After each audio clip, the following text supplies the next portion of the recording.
Hello everyone and good evening सभी को। उम्मीद करता हूँ मेरी वॉइस प्रॉपर आ रही होगी सभी तक।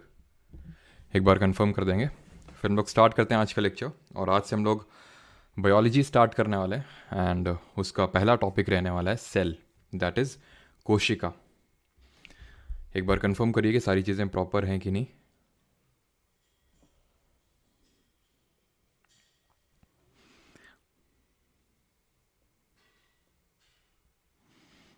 गुड इवनिंग तनुषा, आस्था, प्रियंका, दिनेश, अमन। चलो तो स्टार्ट करें फिर। सब सही है? कल या आज नहीं, आज ही है। वो कल वाला कमेंट था ना। हम्म, चलिए तो स्टार्ट करते हैं फिर। वॉइस प्रॉपर आ रही होगी। हम्म, हाँ जी, तो सेल पढ़ने वाले आज। Cell cell cell cell. तो सेल का इंट्रोडक्शन हम पहले करेंगे, ठीक है? पर्दा खुल चुका है, पर्दा खुल चुका है। तो सेल में क्या पढ़ेंगे? सेल की डेफिनेशन, डिस्कवरी किसने करी, एंड पार्ट्स। बस तीन चीज़ें हैं। अभी यूं शुरू हुआ यूं ख़त्म हुआ, ठीक है? पार्ट्स ऑफ सेल में अगर बात करें, ये पार्ट्स ऑफ सेल में हम क्या पढ़ेंगे? Cell wall, cell membrane, plasma membrane, cytoplasm, nucleus, cell organelles, ठीक है? एंड सेल ऑर्गेनल्स में एंडोप्लाज्मिक रेटिकुलम, ये सारी चीज़ें होती हैं। Cell endoplasmic reticulum, Golgi apparatus, mitochondria, plastid, vacuole, lysosome. और सेल डिवीजन, माइटोसिस, मियोसिस, दो प्रकार होते हैं। बस ख़त्म, ठीक। चलते हैं फिर। चलो तो स्टार्ट करते हैं सबसे पहले सेल डेफिनेशन से कि कोशिका होती क्या है।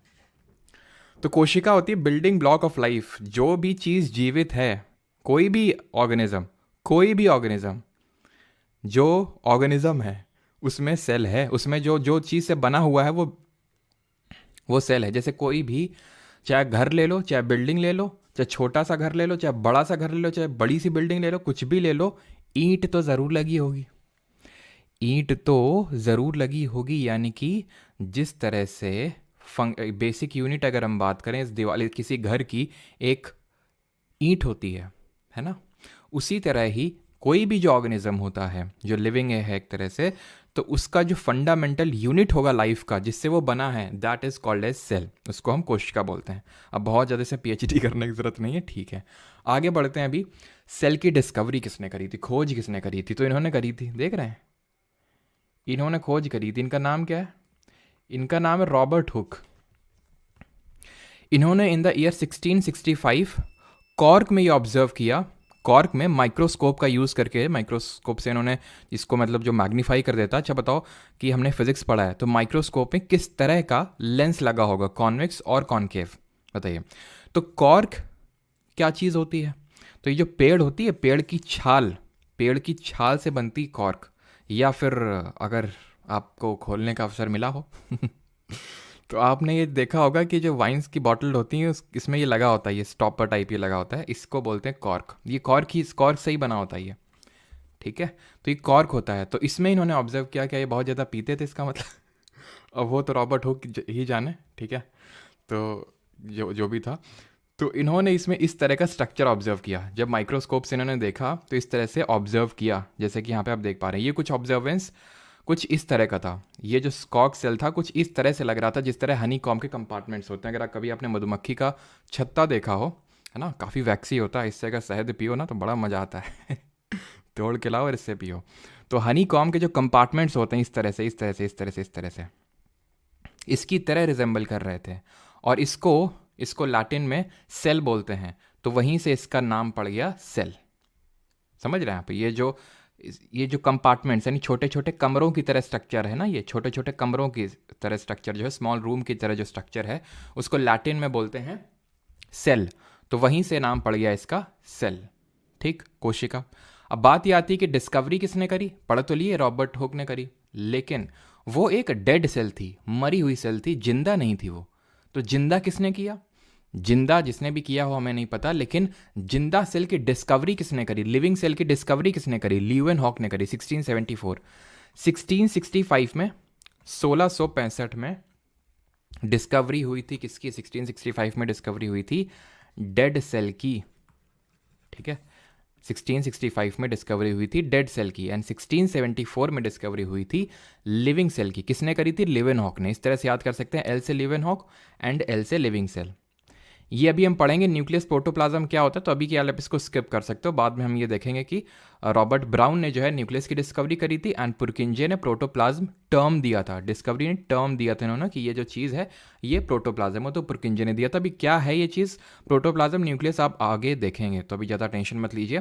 तो लिविंग जो सेल होती है उसकी डिस्कवरी लिवेनहॉक ने करी थी ना, ये तो डिस्कवरी हो गई। अब सेल थियोरी किसने दी थी, व्हाट इज सेल थ्योरी, कोशिका का सिद्धांत क्या है, सिद्धांत ये है कि सारी चीज़ें, सारे प्लांट्स, एनिमल, सारे लिविंग बींग्स, सारे ऑर्गेनिजम्स सेल से बने हैं, यानी कि cell is the fundamental unit of life of any organism, पहला थ्योरी।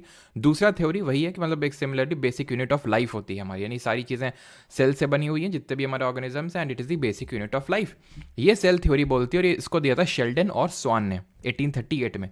अब ये ईयर इंपॉर्टेंट हो जाते हैं थोड़ा सा, क्योंकि एसएससी इस पे फोकस कर लेता है कभी कभी कि कब डिस्कवरी करी थी। अब भाई वेंडर टेंडर ये सब चेंज हो गए हैं, अभी तो फाइनली कोई डिसाइड नहीं हुआ। अब जब भी कोई मान लो हो फॉर एग्जांपल उसका उतना मन ना लगता हो ईयर पूछने में तो वो बात अलग है, लेकिन हैविंग कंसिडर्ड कि हमें तो सारी चीज़ें कवर करके चलनी है तो हम उसी हिसाब से कवर करके चलेंगे, ठीक है। तो शेल्डन और स्वान ने जो है 1838 में सेल थ्योरी दी थी। इसको बाद में वर्चोव करके एक साइंटिस्ट थे, इन्होंने मॉडिफाई किया था। क्या मॉडिफिकेशन किया था इन्होंने, ये बोला था, मतलब नॉट मॉडिफिकेशन बोलेंगे कि एडिशन किया था इन्होंने। एडिशन ये किया था, इन्होंने बोला था कि जो भी एग्जिस्टिंग सेल है या फिर जो भी न्यू सेल है वो एक एग्जिस्टिंग प्री एग्जिस्टिंग सेल से मिलके से बनती है। कोई नई सेल का निर्माण इस तरह से नहीं होता, जो प्री एग्जिस्टिंग सेल है उसी से मिल के ही उसी में डिवीजन होगा, विभाजन होगा, उसी से ही नई कोशिका का निर्माण होगा। आखिरी ऑफ द लेक्चर में हम देखेंगे, एंड ऑफ द लेक्चर में, कि ये सेल डिवीजन क्या होता है, इसके कितने फेजेस होते हैं, सारी चीज़ें, ठीक। अब थोड़े से फैक्चुअल चीज़ें कि लार्जेस्ट सबसे बड़ी कोशिका कौन सी होती है, सबसे छोटी कोशिका कौन सी होती है। तो लार्जेस्ट की अगर बात करें इन जनरल, तो ये जो ऑस्ट्रिच का एग होता है ना, ऑस्ट्रिच का जो एग होता है, शुतुरमुर्ग का अंडा, ये सबसे बड़ी सेल होती है, ठीक।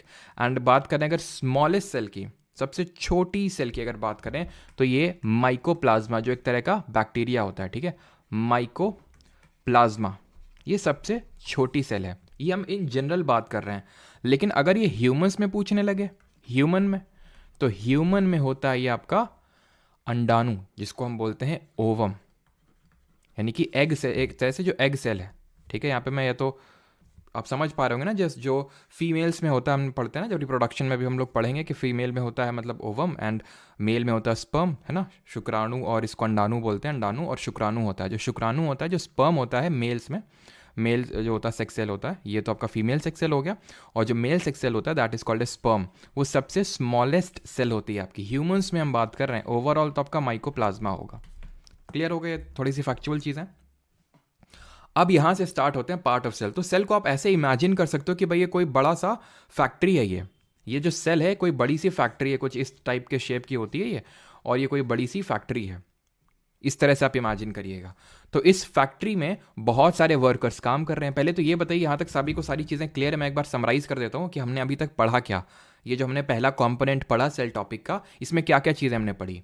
तो सबसे पहले तो हमने पढ़ा सेल, कोशिका होती क्या चीज़ है, डेफिनेशन क्या होती है इसकी। तो डेफिनेशन ये है कि बेसिक यूनिट ऑफ लाइफ है, फंडामेंटल यूनिट ऑफ लाइफ है, ये हर ऑर्गेनिज्म इससे बना हुआ है। और यही हमारी सेल थ्योरी भी बोलती है, सेल थ्योरी ही है जिसको कि शेल्डन और स्वान ने 1838 में दिया था। ये आप चीज़ें अपने दिमाग पे रन करो, 1838 में दिया था इन्होंने सेल थ्योरी, शेल्डन और स्वान ने।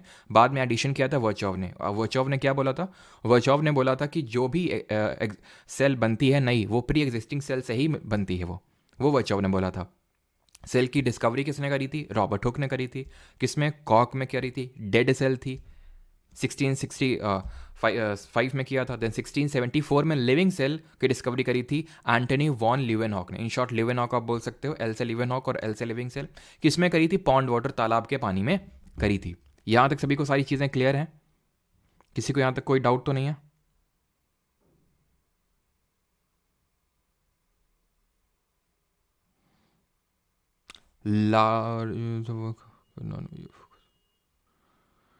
ठीक, चलिए आगे बढ़ते हैं, पार्ट्स ऑफ सेल पे आते हैं, यानी कि कोशिका के भाग। अब सबसे पहले कोई भी फैक्ट्री होती है तो उसमें आउटर वॉल होती है, एक दीवार होती है ना, जो प्रोटेक्ट करती है कि कोई भाग ना जाए बाहर से, है ना, मतलब अंदर से कोई बाहर ना भाग जाए, ऐसे कोई अंदर ना घुसा है। तो उस दीवाल को इन दी सेल कहते हैं सेल मेम्ब्रेन या फिर प्यार से प्लाज्मा मेम्ब्रेन। एक ही चीज़ है, कभी भी आप देख लो सेल मेम्ब्रेन या प्लाज्मा मेम्ब्रेन तो दोनों एक ही चीज़ होती हैं, बस अलग अलग नाम है। ये थिन इलास्टिक फ्लेक्सिबल होती है, थिन यानी पतली होती है, इलास्टिक एंड फ्लेक्सिबल होती है, लिविंग यानी कि जीवंत होती है, एंड ये आउटर मोस्ट कवरिंग होती है। ठीक है, यानी कि जितने भी हमारी चीज़ें अंदर मौजूद हैं उनको कवर करके रखती है, इसलिए इसको हम बोलते हैं आउटर मोस्ट कवरिंग है। ठीक है, holds the content of the cell, यानी जितना भी अंदर सेल के अंदर भरा हुआ उसको होल्ड करके रखता है, and provides a definite shape, यानी एक निश्चित आकार भी प्रदान करता है। अब फॉर एग्जांपल ये कुछ अगर मान लेते हैं कि जो आउटर कवरिंग है कुछ इस शेप में हो गई, ठीक है, किसी भी शेप में हो गई तो सेल इस शेप का हो जाएगा। तो कोई डेफिनेट शेप नहीं होता है किसी सेल का। अगर बात करें कि नहीं सेल का शेप ऐसा ही होता है, वो डेफिनेट शेप जो है प्रोवाइड करने का काम, या फिर कोई भी जो पर्टिकुलर शेप है वो प्रोवाइड करने का काम सेल मेम्ब्रेन करती है। ठीक है, प्लाज्मा मेम्ब्रेन उसको प्रोवाइड करती है। ऑलराइट, अभी आते हैं ये इसके और क्या क्या फंक्शंस होते हैं। तो it facilitates movement of some material because it is selectively permeable. अब ये जो आउटर कवरिंग है सेल की, ठीक है, एक सेकंड रुकिएगा।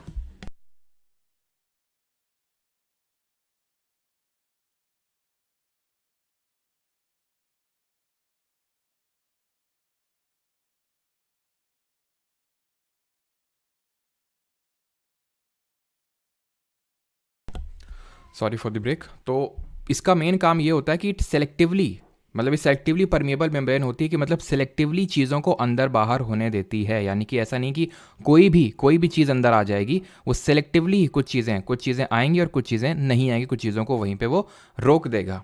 समझ रहे हैं आप? यानी कि कोई भी अंदर नहीं जा सकता है। ये काम किसका होता है? सेल मेम्ब्रेन का होता है। It is composed of organic molecules. Organic भी चीज़ें होती हैं और इनऑर्गेनिक भी चीज़ें होती हैं इसमें। ये बना होता है मेनली प्रोटीन और लिपिड्स का, या फिर अगर लिपिड्स नहीं होगा तो हो सकता है फॉस्फोलिपिड्स भी हो ऑप्शन में, तो ध्यान रखिएगा। ठीक है, फॉस्फोलिपिड्स। अब एक बार इसने कॉम्पोजिशन भी पूछ लिया था कि प्रोटीन कितना होता है, तो प्रोटीन रफली ध्यान रखना 60 to 80% होता है, रफली वही 70 to 75% के अप्रॉक्सीमेटली होता है। बट पता होना चाहिए कि प्रोटीन ज़्यादा होता है, लिपिड्स थोड़ा सा कम होता है। लिपिड्स नहीं होगा ऑप्शन में तो फॉस्फोलिपिड्स होगा। ठीक है, it also provides flexibility and enables the cell to engulf. Flexibility cell को प्रोवाइड करता है। अब ऑब्वियस सी बात है, अगर डेफिनेट शेप प्रोवाइड कर रहा है तो ऑब्वियस सी बात है जो लेयर होगी वो काफ़ी फ्लेक्सिबल होगी। And it helps to engulf the food और other materials from external environment, यानी कि बाहरी वातावरण से भोजन या फिर अन्य सामग्री को अंदर या बाहर। अंदर का मतलब होता है एंगल्फ, और बाहर वही हम देखेंगे वो एंडोसाइटोसिस एक्सोसाइटोसिस होते हैं, दो टाइप के। जब चीज़ें अंदर आती हैं तो उसको एंडोसाइटोसिस बोलते हैं, और जब बाहर जाती हैं तो एक्सोसाइटोसिस बोलते हैं। और साइटोसिस से याद आया कि जो स्टडी ऑफ सेल होती है, इसको भी नोट कर लीजिएगा, जो स्टडी ऑफ सेल होती है उसको हम साइटोलॉजी बोलते हैं। साइटो का मतलब सेल होता है, लॉजी का मतलब स्टडी होता है। तो जो सेल यानी कि कोशिका के अध्ययन को क्या बोलते हैं? साइटोलॉजी बोलते हैं। सिंपल, क्लियर इतनी चीज़? ठीक, अब आते हैं डिफ्यूजन। ये एकदम से डिफ्यूजन कहाँ से आ गया? डिफ्यूजन है क्या चीज़? तो अभी मैंने आपको बताया कि ये चीज़ों को सेलेक्टिवली अंदर बाहर आने देती है। ठीक है, चीज़ों को अंदर आने देती है, फूड हो गया फिर अदर मटेरियल हो गया। तो उसी से रिलेटेड है आपका ये डिफ्यूजन। एक चीज़ होती है विसरण और दूसरा होता है परासरण, जिसको कि ऑस्मोसिस बोलते हैं। देखिए, डिफ्यूजन होता क्या है? A spontaneous movement of molecules from a region of high concentration to lower concentration. जब हम बायोलॉजी में आगे बढ़ेंगे तो हम देखेंगे लाइफ प्रोसेसेस करके एक चैप्टर है, जहाँ पे हम ये पढ़ेंगे कि जैसे मैंने ब्रीदिंग किया तो क्या हुआ? नॉस्ट्रल्स के थ्रू जो मेरी ये एयर मैंने ब्रीद किया वो लंग्स में गई। ठीक है, लंग्स में होंगे आपको देखने को मिलेंगे एल्वियोलाई। ठीक है, एल्वियोलाई ये क्या करते हैं? ये एक्सचेंज ऑफ गैसेज में हेल्प करते हैं एल्वियोलाई। ठीक है, ये जो एल्वियोलाई होते हैं एक्सचेंज, तो वो मुझे नॉलेज देन ट्रांसफर करेगा। सिंपल सी बात। जिस तरह यहाँ पे हाई प्रेशर से लो प्रेशर में विंड चल रही है, जैसे एक सिंपल से मैं आपको एग्जांपल देता हूँ। सिंपल से एग्जांपल है, जैसे फॉर एग्जांपल आपने परफ्यूम डाला या फिर आपने रूम फ्रेशनर डाला। आप कोने में ये रूम है, आपने रूम फ्रेशनर डाला यहाँ पे, तो हुआ क्या? यहाँ पे जब आपने रूम फ्रेशनर डाला तो उस पर्टिकुलर फ्रेशनर के जो पार्टिकल्स हैं वो हाईली कंसेंट्रेटेड है। यहाँ पे हाई कंसेंट्रेशन है, यहाँ पे लो कंसेंट्रेशन है। तो हाई से लो जाएंगे, और तब तक जाएंगे जब तक इक्विलिब्रियम स्टेट अचीव नहीं हो जाएगी, जब तक पूरे कमरे में उस परफ्यूम के पार्टिकल्स इक्वली डिस्ट्रीब्यूट नहीं हो जाएंगे। यानी कि पूरे कमरे में हमारी स्मेल तुरंत फैल जाती है। या फिर ये तो हो गया, मैंने आपको गैस का एग्जांपल दे दिया है ना। तो गैसेज में जल्दी रेट ऑफ डिफ्यूजन होता है। डिफ्यूजन समझ गया ना? स्पॉन्टेनियस मूवमेंट, स्पॉन्टेनियस का मतलब है तुरंत movement of molecules from a region of high concentration to low concentration, उच्च सांद्रता से निम्न सांद्रता की तरफ। तो गैसेस में तुम्हें समझ में आ गया, गैसेस में तुरंत होता है। लिक्विड्स में आपको एग्जांपल देता हूँ, मान लो ये पानी है, पानी में तुमने इंक की एक ड्रॉप डाली, इंक की एक ड्रॉप डाली, इंक की ड्रॉप डाली, धीरे धीरे धीरे धीरे धीरे पूरा पानी नीला हो गया। मान लो वो नीली आपकी इंक है तो पूरा पानी नीला हो जाएगा आपका, लेकिन उतनी जल्दी नहीं होगा जितना कि गैसेस में आपका रूम फ्रेशनर में वो पूरा फैल गया। सॉलिड में कैसे होता है डिफ्यूजन?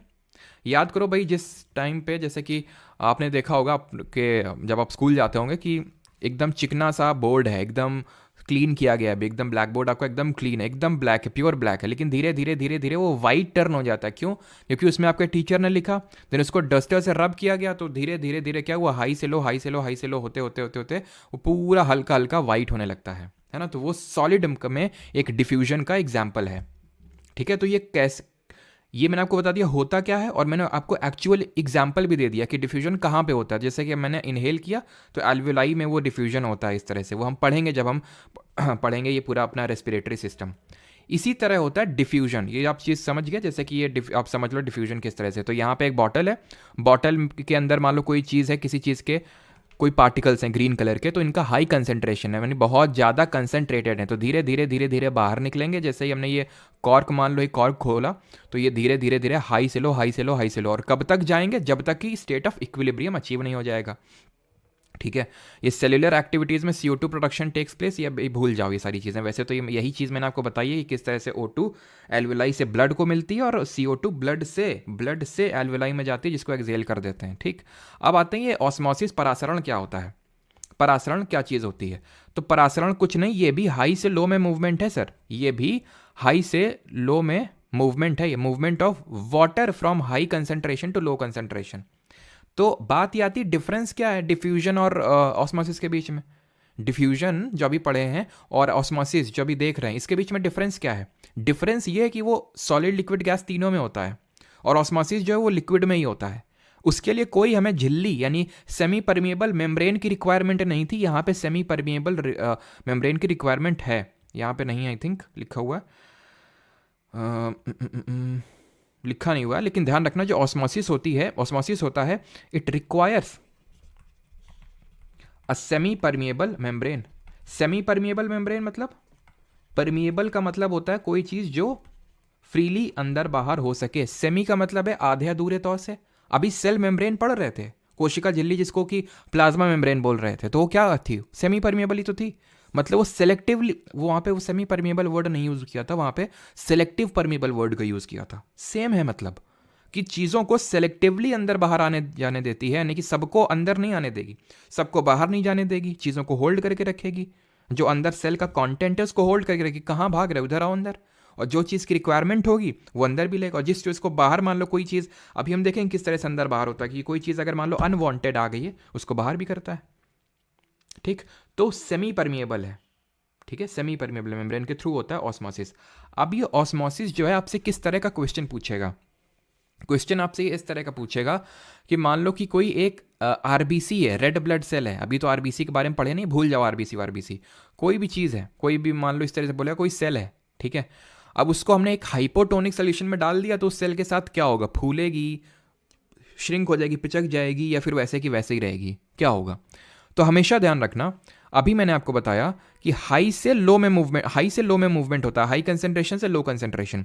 अब हाइपोटोनिक सोल्यूशन का मतलब ये होता है, हाइपोटोनिक सोल्यूशन की बात कर रहा हूं, कि बाहर आपका हाई कंसेंट्रेशन है और अंदर लो कंसेंट्रेशन है, किस चीज का, पानी का। अभी होता है ना पानी का मूवमेंट, तो बस पानी को ट्रैक करना है तुमको, पानी कहाँ ज्यादा है, पानी बाहर ज्यादा होता है हाइपोटोनिक में, पानी का कंसेंट्रेशन बाहर ज्यादा होता है, तो मूवमेंट हाई से लो होगा, हाई से लो हाई से लो हाई से लो। तो तुम किसी भी सेल को हाइपोटोनिक सोल्यूशन में रख दोगे, तो क्योंकि हाई से लो में मूवमेंट हो रहा है, तो पानी बाहर से अंदर की तरफ जाएगा, सेल विल स्वेल अप। अब यहाँ पे वही आरबीसी लिखा हुआ है, रेड ब्लड सेल, क्योंकि उसी का फेवरेट है वो एग्जाम्पल है, और उसी से क्वेश्चन भी पूछता है कि रेड ब्लड सेल को हाइपो में रख देंगे तो क्या होगा, हाइप बन जाएगी उसकी, हाइप बन जाती है तो चीज़ें इन्फ्लेट कर जाती हैं, फूल जाती हैं, नहीं हाइप बना दी है, हाइप मतलब बहुत ज़्यादा बढ़ा चढ़ा दिया चीज़ों को, तो फूल गया। हाइपर क्या होता है, हाइपो का जस्ट उल्टा, हाइपो का जस्ट उल्टा। यहां पे वाटर का लो कंसेंट्रेशन है, अंदर हाई कंसेंट्रेशन है, तो अंदर से बाहर, अंदर से बाहर, अंदर से बाहर, खत्म।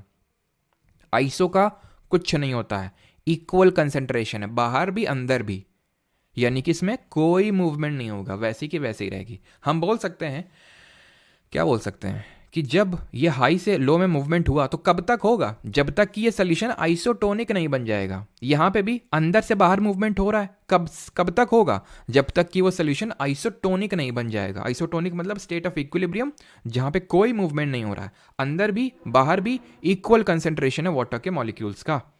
Is that clear? यहाँ तक सभी को क्लियर है कि ये डिफ्यूजन ऑस्मोसिस क्या होता है। ऑस्मोसिस का भी अगर मैं आपको एग्जांपल दूं, जैसे कि प्लांट सेल होती हैं, प्लांट सेल में रूट्स होती हैं, रूट्स में रूट हेयर होते हैं, रूट हेयर्स होते हैं। अब वो क्या करते हैं, रूट जो हेयर्स होते हैं वो पानी अंदर से पानी इसी तौर से लेते हैं, ऑस्मोसिस के थ्रू ही लेते हैं, वो जो रूट हेयर्स होते हैं रूट्स में। क्लियर इतनी चीज? यहां तक सभी को क्लियर कि ऑस्मोसिस क्या होता है, डिफ्यूजन क्या होता है। हाइपो को हाँ हिप्पो से भी रिलेट कर सकते हो। हिप्पोपोटामस कितना बड़ा होता है ना, मोटा सा होता है, तो उससे रिलेट कर सकते हो। हाइपो का उल्टा हाइपर हो जाएगा और बीच में हो जाएगा आइसोटोनिक आपका सोल्यूशन।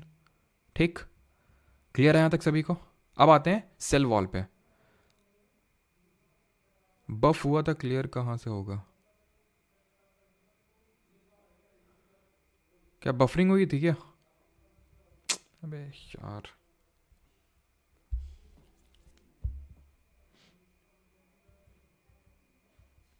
कहाँ पे बफरिंग हुआ था, कौन सी चीज़ में?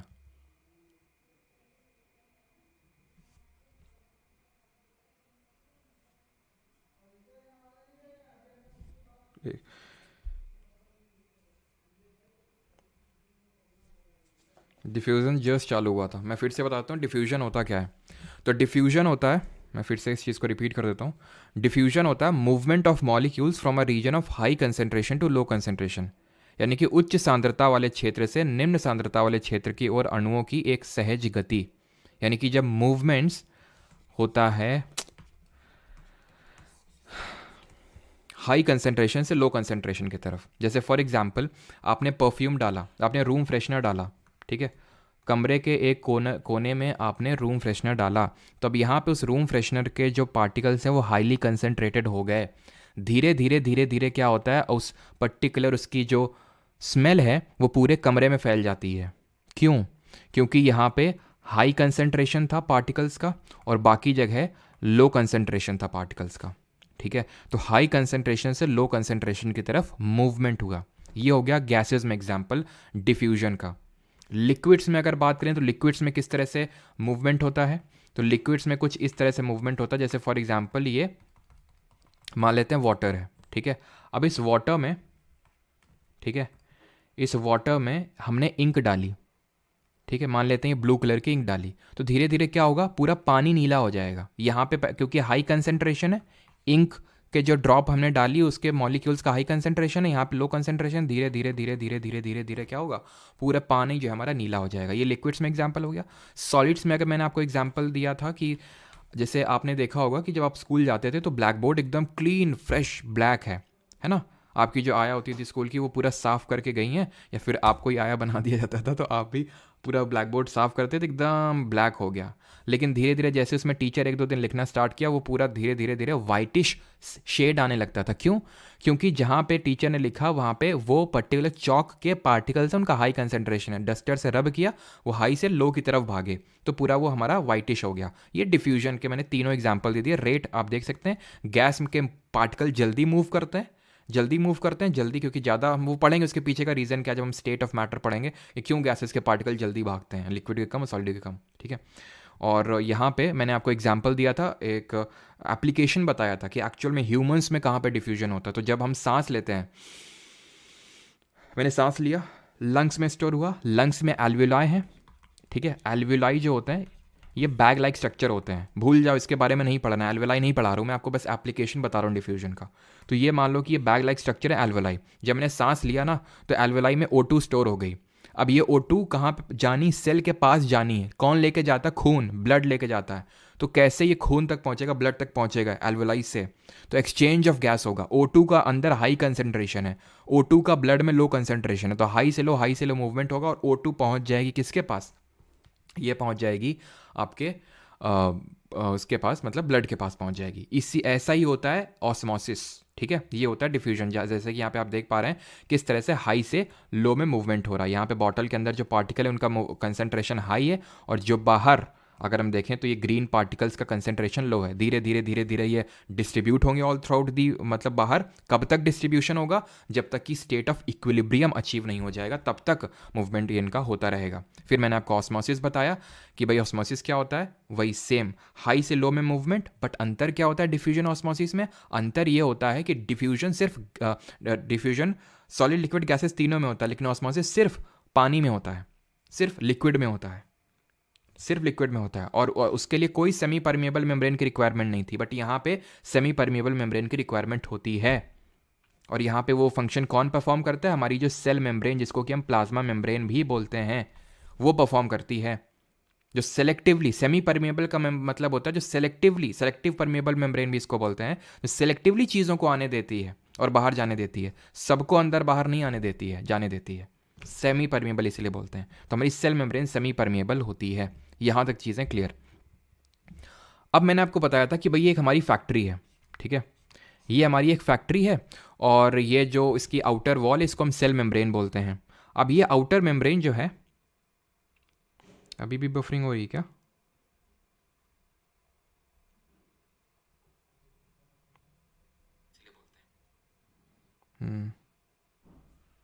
ठीक है। तो सेल मेम्ब्रेन होती है, ठीक है। अब ये सेल मेम्ब्रेन तो होती है, लेकिन जो हमारे पेड़ पौधे होते हैं ना, हवा चलती है, तुम तो घर में बैठे हुए हो आराम से, हैं आराम से बैठे हुए हो ना, अब बेचारे पेड़ धूप सह रहे हैं, इतना प्रेशर सह रहे हैं, हवा चल रही है, तो उनको एक एक्स्ट्रा कवरिंग चाहिए, उनको एक एक्स्ट्रा कवरिंग चाहिए। उस एक्स्ट्रा कवरिंग को बोलते हैं सेल वॉल, उस एक्स्ट्रा कवरिंग को बोलते हैं सेल वॉल। इस तरह से कुछ होती है वो, ठीक है, इस तरह से कुछ होती है, ठीक है, इस तरह से वो कुछ बनी होती है सेल वॉल। अब एक चीज़ आप यहाँ पे देखें कि सेल मेम्ब्रेन तो पूरी तरह से ढकी हुई थी, बट ये ढकी नहीं हुई है। यहाँ पे कोई भी कभी भी अंदर से आ सकता है, इतने सारे दरवाजे रखे हुए हैं, यानी कि ये फ्रीली परमिएबल है, कोई भी स्वतंत्र रूप से आ सकता है, यहाँ पे कोई रोक टोक नहीं है। यहाँ पे है किस लिए फिर ये अभी बताएं तुम्हें, कि वो एक्स्ट्रा प्रेशर जो प्लांट्स वगैरह को झेलना पड़ता है उनके लिए। Present in plant cell only, ये कहना गलत है। ये क्यों? ये ठीक है, सेल वॉल एनिमल सेल में नहीं होती है, नॉट इन एनिमल सेल, और हम लोग भी एनिमल ही हैं, ध्यान रखना, हम लोग भी एनिमल ही हैं, हम लोग भी एनिमल्स के अंदर ही आते हैं, तो हमारे अंदर भी सेल वॉल नहीं होती, कोशिका भित्ति नहीं होती है, हमारे अंदर सेल मेम्ब्रेन ही होती है। ध्यान रखियो कि सेल मेम्ब्रेन जो प्लाज्मा मेम्ब्रेन होती है वो सबके अंदर होती है, चाहे कोई भी ऑर्गेनिज्म हो, सेल मेम्ब्रेन तो होगी ही होगी। सेल वॉल बस एक्स्ट्रा मिलती है उन लोगों के लिए, प्रोवाइड की जाती है जिन लोगों को एक्स्ट्रा प्रेशर झेलना पड़ता है, प्लांट को झेलना पड़ता है, ठीक है। बैक्टीरिया लोग जो होते हैं उनको बेचारों को झेलना पड़ता है, ठीक है। जैसे एनिमल सेल में देख रहे हो एक ही कवरिंग है, प्लांट सेल में दो दो कवरिंग है कि नहीं? प्लांट सेल में दो दो कवरिंग है। ये अंदर वाली कवरिंग तो सेल मेम्ब्रेन ही होगी जो पढ़े अभी, एक्स्ट्रा कवरिंग ये है सेल वॉल। क्लियर? अब ये मैंने बोला कि ये कहना गलत होगा कि सिर्फ प्लांट सेल में ही सेल वॉल होती है, क्योंकि ये प्लांट सेल के अलावा जो बैक्टीरिया की सेल होती है उसमें भी होती है सेल वॉल, जो फंगस की जो सेल होती है उसमें भी होती है सेल वॉल, बैक्टीरिया की भी और फंगस के में भी, ठीक। अब क्वेश्चन इस तरह से बनता है कि ये किसकी बनी होती हैं, किसकी बनी होती हैं? तो प्लांट्स में ये सेल्यूलोज की बनी होती हैं। सेल मेम्ब्रेन किसकी बनी हुई थी? प्रोटीन और लिपिड्स या फॉस्फोलिपिड्स की। Protein 60 to 80%, remaining lipids and phospholipids. Bacteria में बनी होती है पेप्टिडोग्लाइकन की, पेप्टिडोग्लाइकन, या फिर इन शॉर्ट पेप्टिन के नाम से भी जानते हैं इसको। कभी अगर पूछ ले ग्लाइकोकैलिक्स क्या होता है, तो ये आउटर कवरिंग होती है बैक्टीरिया में जो सेल को कवर करती है, ठीक है। बनी किसकी होती है? सेल वॉल पेप्टिडोग्लाइकन या इन शॉर्ट पेप्टिन।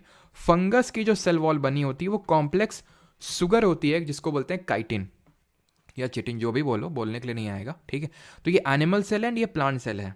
बस इसमें तुम्हें ये क्या लिखा हुआ है इस पर फोकस नहीं करना है, बस इतना ध्यान रखो कि आउटर कवरिंग, बस ये आउटर कवरिंग प्लांट में दो है, इसमें एक है, ठीक है। कभी बना के स्ट्रक्चर बना के भी पूछ सकता है आपसे। सेल वॉल का काम क्या होता है?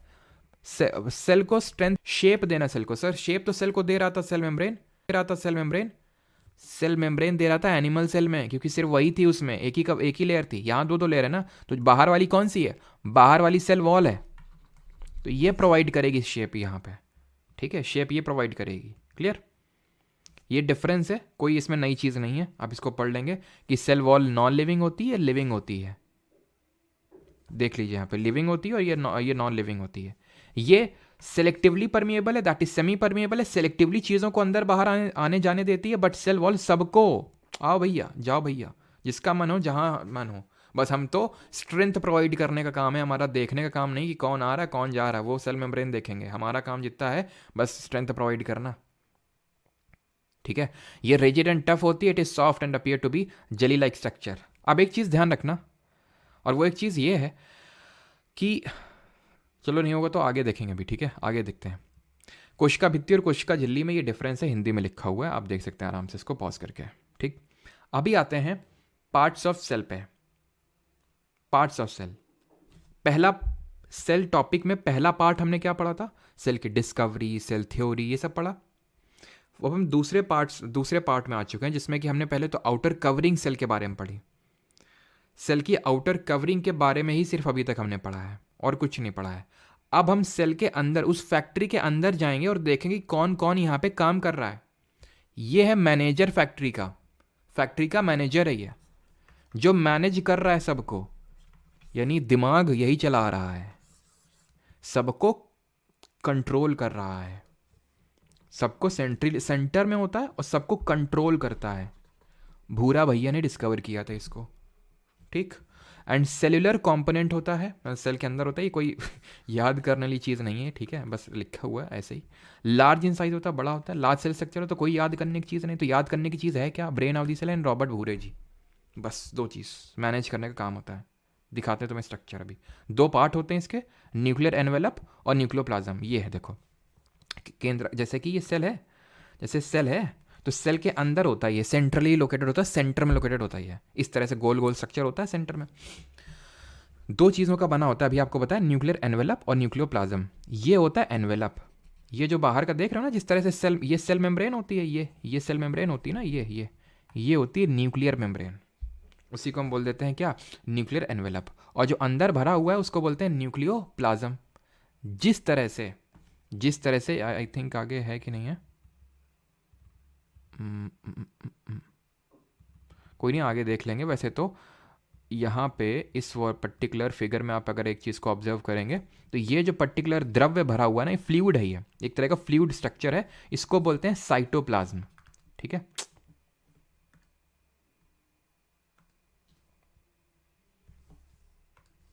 इसको बोलते हैं साइटोप्लाज्म, ये पर्टिकुलर जो यहाँ पे फ्लूइड स्ट्रक्चर भरा हुआ इसको बोलते हैं साइटोप्लाज्म, ठीक है, इसको बोलते हैं साइटोप्लाज्म। अब इस जिस तरह से साइटोप्लाज्म है, और यहाँ पे आप देख पा रहे होंगे ये न्यूक्लियस है यहाँ पे, और ये न्यूक्लियस है यहाँ पे, ठीक है, ये न्यूक्लियस है। तो न्यूक्लियस के अंदर भरा होता है न्यूक्लियोप्लाज्म, ठीक है, न्यूक्लियस के अंदर भरा हुआ ये न्यूक्लियोप्लाज्म। अब इस न्यूक्लियस के अंदर अगर आप ध्यान से देखें, न्यूक्लियस के अंदर अगर आप ध्यान से देखें तो ये धागे तरह का स्ट्रक्चर नहीं दिख रहा आपको, ये धागे तरह का स्ट्रक्चर आपको दिख रहा है ना, धागे तरह का आपको स्ट्रक्चर दिख रहा होगा। इसको बोलते हैं क्रोमैटिन मटेरियल। इसको क्या बोलते हैं, क्रोमैटिन मटेरियल। ये जो क्रोमैटिन मटेरियल है यहाँ पे पहले तो देख लेते हैं, nuclear envelope composed of 2 nuclear में covers nucleus, separate nucleus and cytoplasm. जैसे ये सेल है, ये आपका न्यूक्लियस है, तो ये आपका क्या है, ये आपका न्यूक्लियर एनवेलप। तो ये न्यूक्लियर एनवेलप किसको अलग कर रहा है, न्यूक्लियोप्लाज्म जो अंदर भरा हुआ है को बाहर भरा हुआ साइटोप्लाज्म से, या फिर न्यूक्लियस को साइटोप्लाज्म से अलग करने का काम कर रहा है ये, ठीक।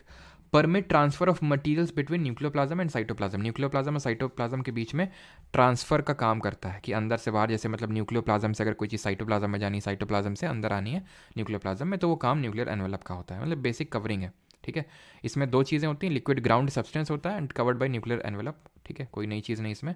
अब आते हैं न्यूक्लियोप्लाज्म।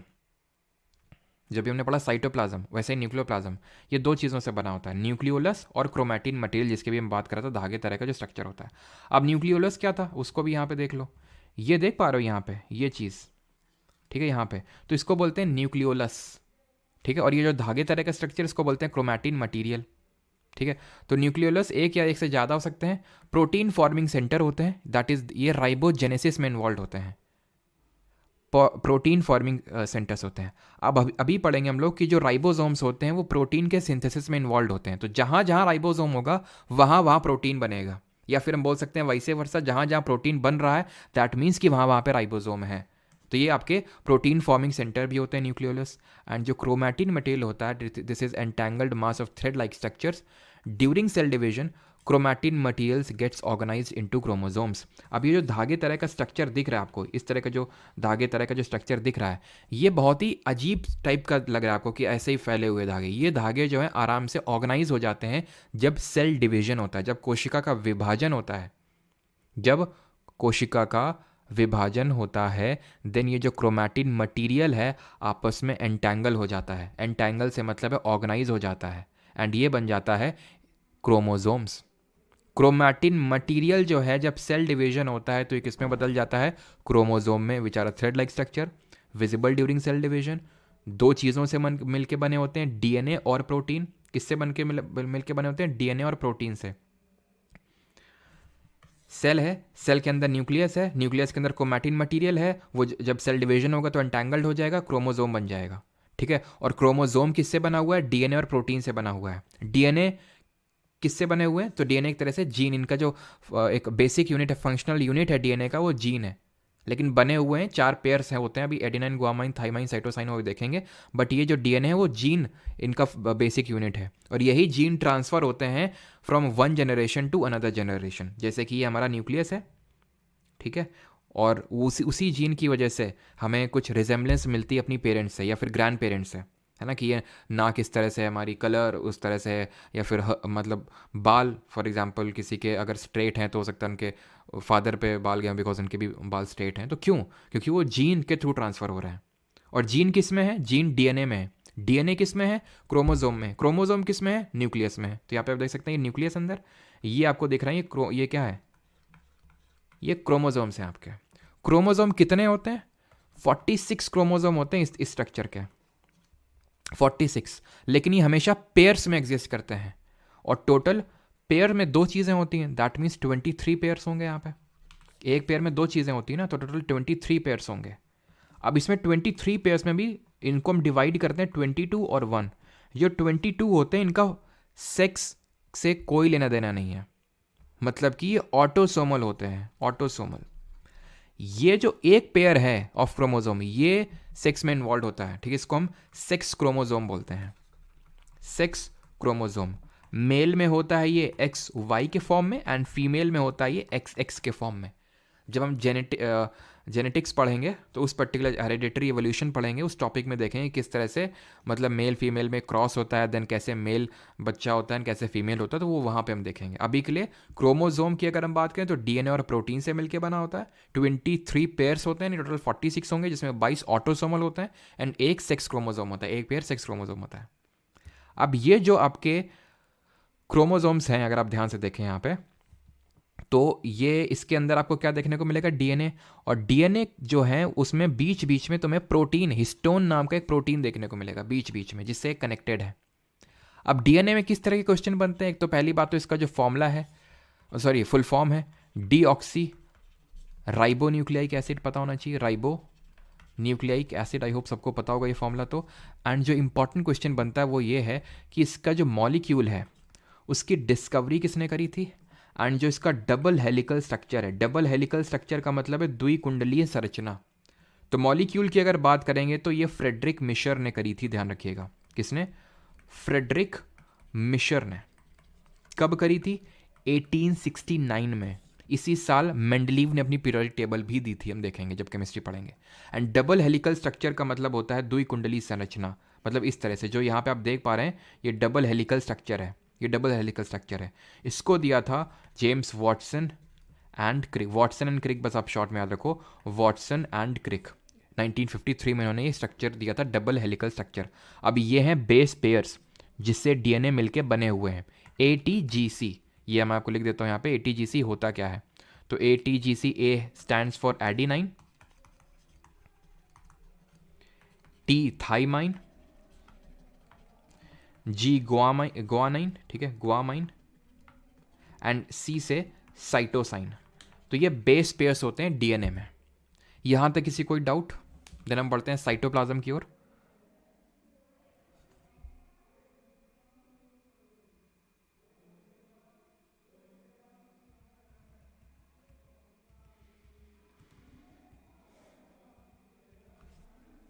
साइटोप्लाज्म देखिए क्लियर है, ओके ठीक है सर। इज एक सेकेंड,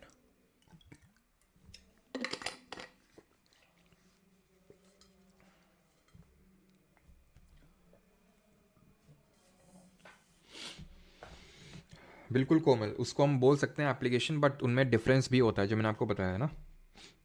बायो कितने दिन में हो जाएगी, रुक जाओ यार, अभी है ना, पहला लेक्चर है तुम तो नज़र लगा रहे हो। साइटोप्लाज्म अभी बताया था, पार्ट बिटवीन प्लाज्मा मेम्ब्रेन। तो ये जो प्लाज्मा मेम्ब्रेन है एंड न्यूक्लियस के बीच में, न्यूक्लियर एनवेलप के बीच में जो भी फ्लूइड भरा हुआ है, तो that is called as cytoplasm. ठीक है, साइटोप्लाज्म इसको बोलते हैं। साइटोसोल क्या होता है? साइटोप्लाज्म जो होता है साइटोसोल से बना होता है। जैसे फॉर एग्जांपल मैं ये पानी लूँ, इसमें चीनी घोल दूँ और थोड़ा नींबू मिला दूँ, ठीक है, इसको लेमोनेड बोल देंगे। लेमोनेड नींबू पानी है, लेकिन वो बना किससे? मेन है किस चीज़ से? ग्राउंड सब्सटेंस क्या है? पानी है, ग्राउंड सब्सटेंस है कि नहीं, जिसमें सारी चीज़ें मिली हुई हैं। तो इसको बोलते हैं साइटोसोल, ग्राउंड सब्सटेंस है साइटोप्लाज्म का। सेल ऑर्गेनल जो है ना, इसी में प्रेजेंट रहते हैं। सेल ऑर्गेनल इसी में तैरते रहते हैं। अब सोचो वो नहीं होंगे तो एक जगह आके इकट्ठा हो जाएंगे। सेल ऑर्गेनल जो अंदर सब पड़े हुए हैं आके सब एक जगह इकट्ठा हो जाएंगे अगर ये नहीं होगा साइटोप्लाज्म तो। ठीक है, तो एक फ्लूइड स्ट्रक्चर है प्लाज्मा मेम्ब्रेन और न्यूक्लियर एनवेलप के बीच में। यहाँ पे आप देख सकते हैं ये सेल है, हमारी सेल की आउटर कवरिंग है, ये भरा हुआ है साइटोप्लाज्म, द्रव्य जो है भरा हुआ है अंदर। ये किसके बीच में है? अगर हम देखें तो ये सेल मेम्ब्रेन और न्यूक्लियर मेम्ब्रेन के बीच में, फिर न्यूक्लियर एनवेलप के बीच में ही है, जिसमें कि ये डिफरेंट तरह के हमारे सेल ऑर्गेनल प्रेजेंट है। अब जो मैं आपको बताने जा रहा हूँ बहुत इंपॉर्टेंट चीज़ है, ध्यान से सुनना। टाइप ऑफ सेल, तो सर क्या सेल खत्म हो गया? नहीं, अभी डिफरेंट सेल ऑर्गेनल्स पे आएंगे। अभी सिर्फ हमने न्यूक्लियस के बारे में पढ़ा है और सेल की आउटर कवरिंग्स के बारे में पढ़ा है। अभी सारे हमारे सेल ऑर्गेनल जो है वो बचे हैं, लेकिन उससे पहले हमें ये पढ़ना है कि type of cell on the basis of कि कितनी चीज़ें मौजूद हैं, कितनी सेल डेवलप्ड है, उसको हम दो टाइप में डिवाइड करते हैं, प्रोकैरियोटिक एंड यूकैरियोटिक। यू का मतलब होता है ट्रू और कैरियोट का मतलब होता है न्यूक्लियस, ट्रू न्यूक्लियस। अब होता क्या है, कई सारे जैसे हमारे बैक्टीरिया हैं तो उतने डेवलप्ड सेल नहीं है यार, ये उतने डेवलप्ड सेल नहीं है। जैसे अगर हम बात करें बैक्टीरिया वगैरह हैं तो उतना ज़्यादा एवोल्यूशन नहीं हुआ है बैक्टीरियाज में, ठीक, उतने ज़्यादा डेवलप्ड नहीं है। लेकिन ह्यूमन सेल की बात करें, प्लांट सेल की बात करें, ठीक ठाक डेवलप्ड हैं ये, लेकिन बैक्टीरिया वगैरह डेवलप्ड नहीं है। तो बैक्टीरिया में तुम जाओगे तुमको न्यूक्लियस मिलेगा ही नहीं कि ये देखो न्यूक्लियस है, धागे वागे अपना तैर रहे हैं आराम से, धागे आगे तैर रहे हैं, ठीक है, कहीं कुछ ऐसा कवरिंग है ही नहीं। न्यूक्लियर एनवेलप जो देखे थे ना, है ही नहीं कुछ, सब तैर रहे हैं धागे अपना, दिख ही नहीं रहे कहाँ पे क्या है।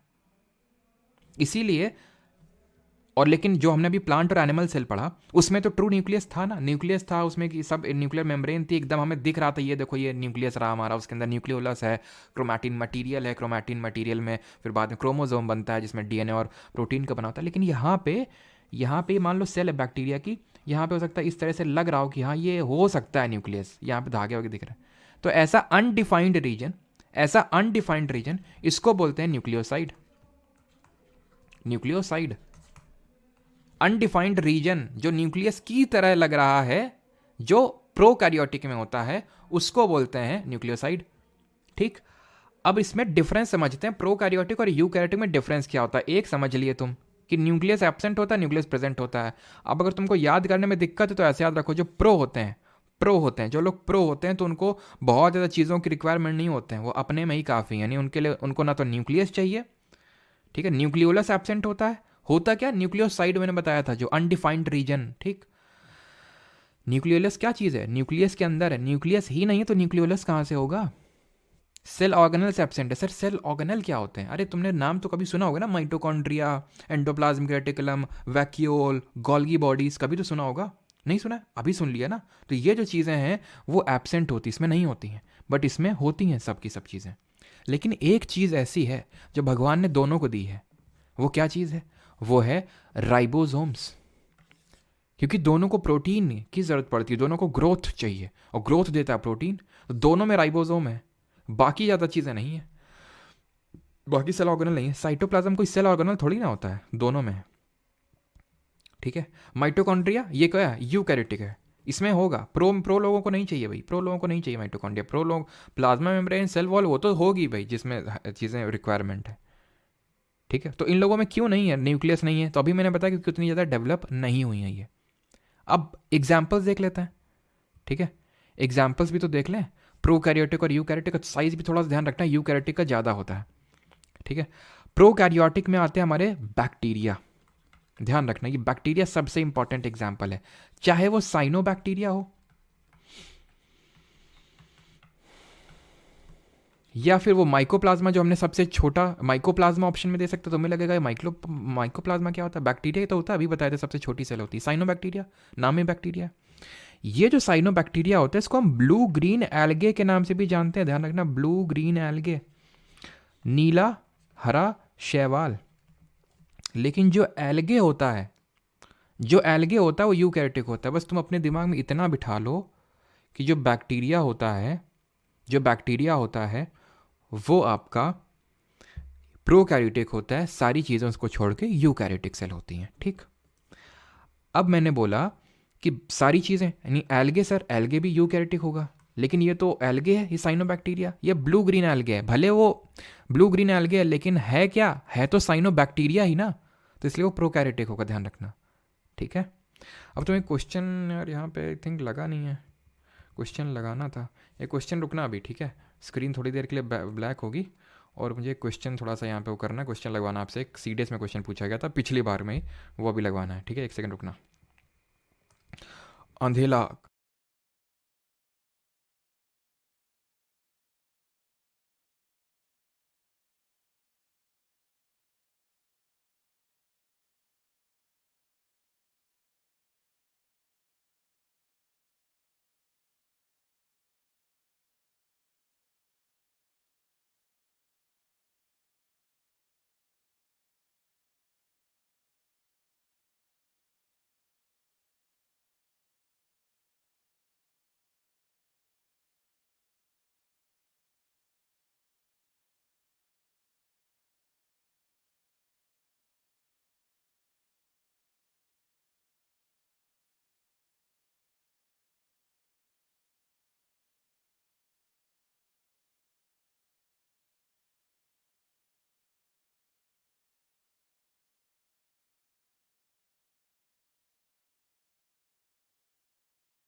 चलिए भाई अभी वॉइस आ रही है ना, उजाला हो गया, अभी करो क्वेश्चन ये वाला।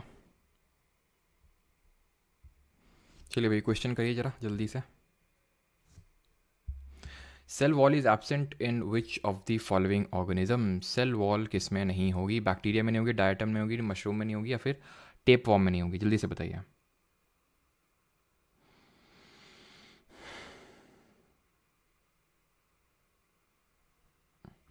जल्दी से बताइए, ये क्वेश्चन का आंसर कीजिए, एंड इसका भी आंसर मत कीजिए, 12 और 13 नंबर क्वेश्चन का आंसर करिए जल्दी से। Chromosomes are composed of DNA, ये पिछली बार जितने भी क्वेश्चन हैं ये तीनों हो गए, ये वाला क्वेश्चन हो गया, पिछली बार सीडीएस के एग्जाम के ही है, एसएससी के भी करेंगे। डीएनए और किसके बने होते हैं, chromosomes. And bacteria have an undefined nuclear region which lacks a nuclear membrane and contains only DNA without protein, such a region is called as. तो सेल वॉल सर अभी बताया, तो बैक्टीरिया में किसकी बनी होती है, पेप्टिन या फिर पेप्टिडो ग्लाइकन की बनी होती है, पेप्टिडो ग्लाइकन की, ठीक है। मशरूम एक तरह के फंगस ही होते हैं, ये मशरूम फंगस होते हैं, तो किसकी बनी होती है, किटिन की बनी होती है, ठीक।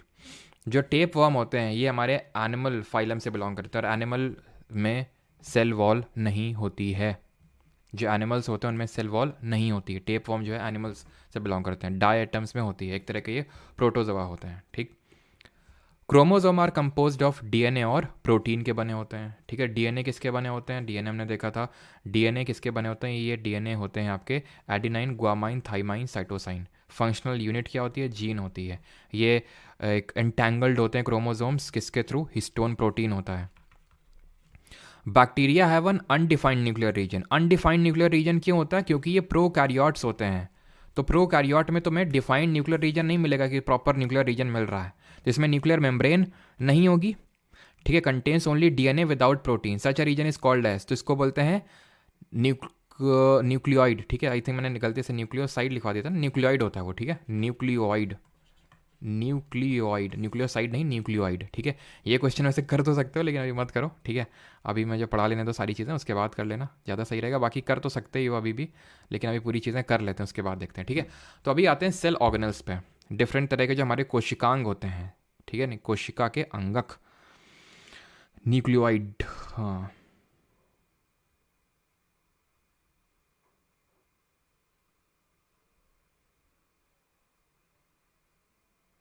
सबका सही है।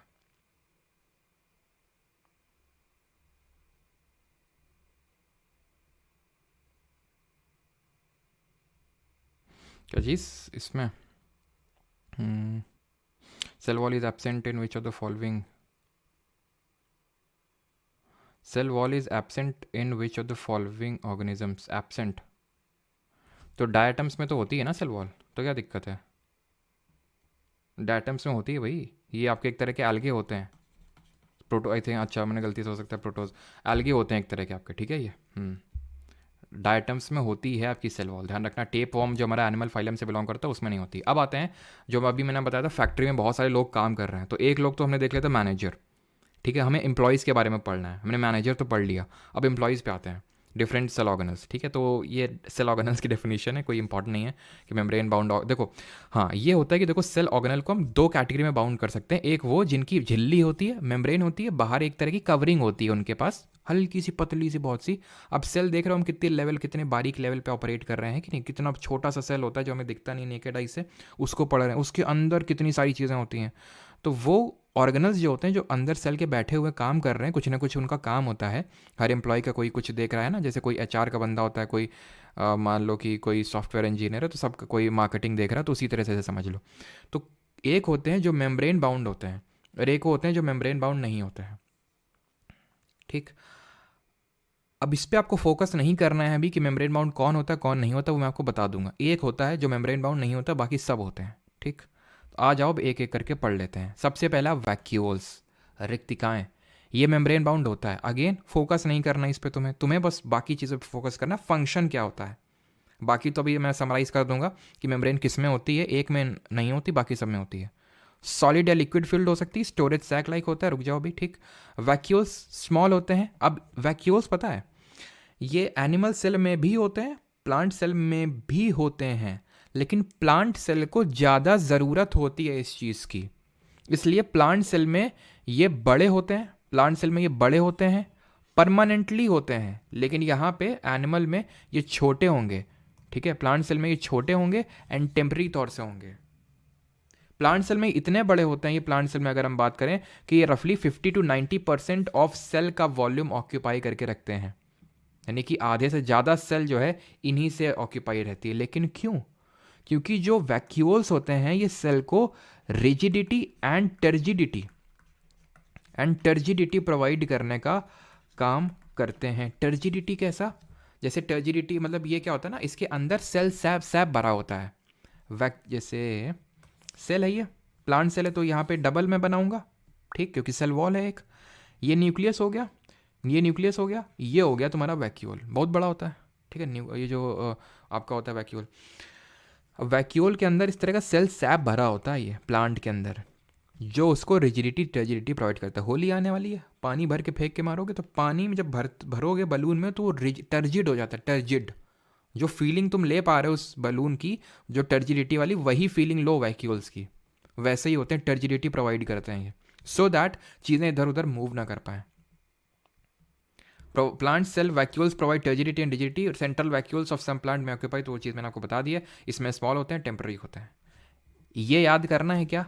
बाद में याद कर लेना, पहले याद करो कि एनिमल में छोटे होते हैं, टेम्पररी होते हैं, प्लांट में बड़े होते हैं, परमानेंट होते हैं, 50 to 90% ऑफ सेल का पार्ट ऑक्यूपाई करके रखते हैं। दिस इज सेकेंडरी, ये बाद में याद करना है आपको, जब वो याद हो जाएगी चीज़, ठीक।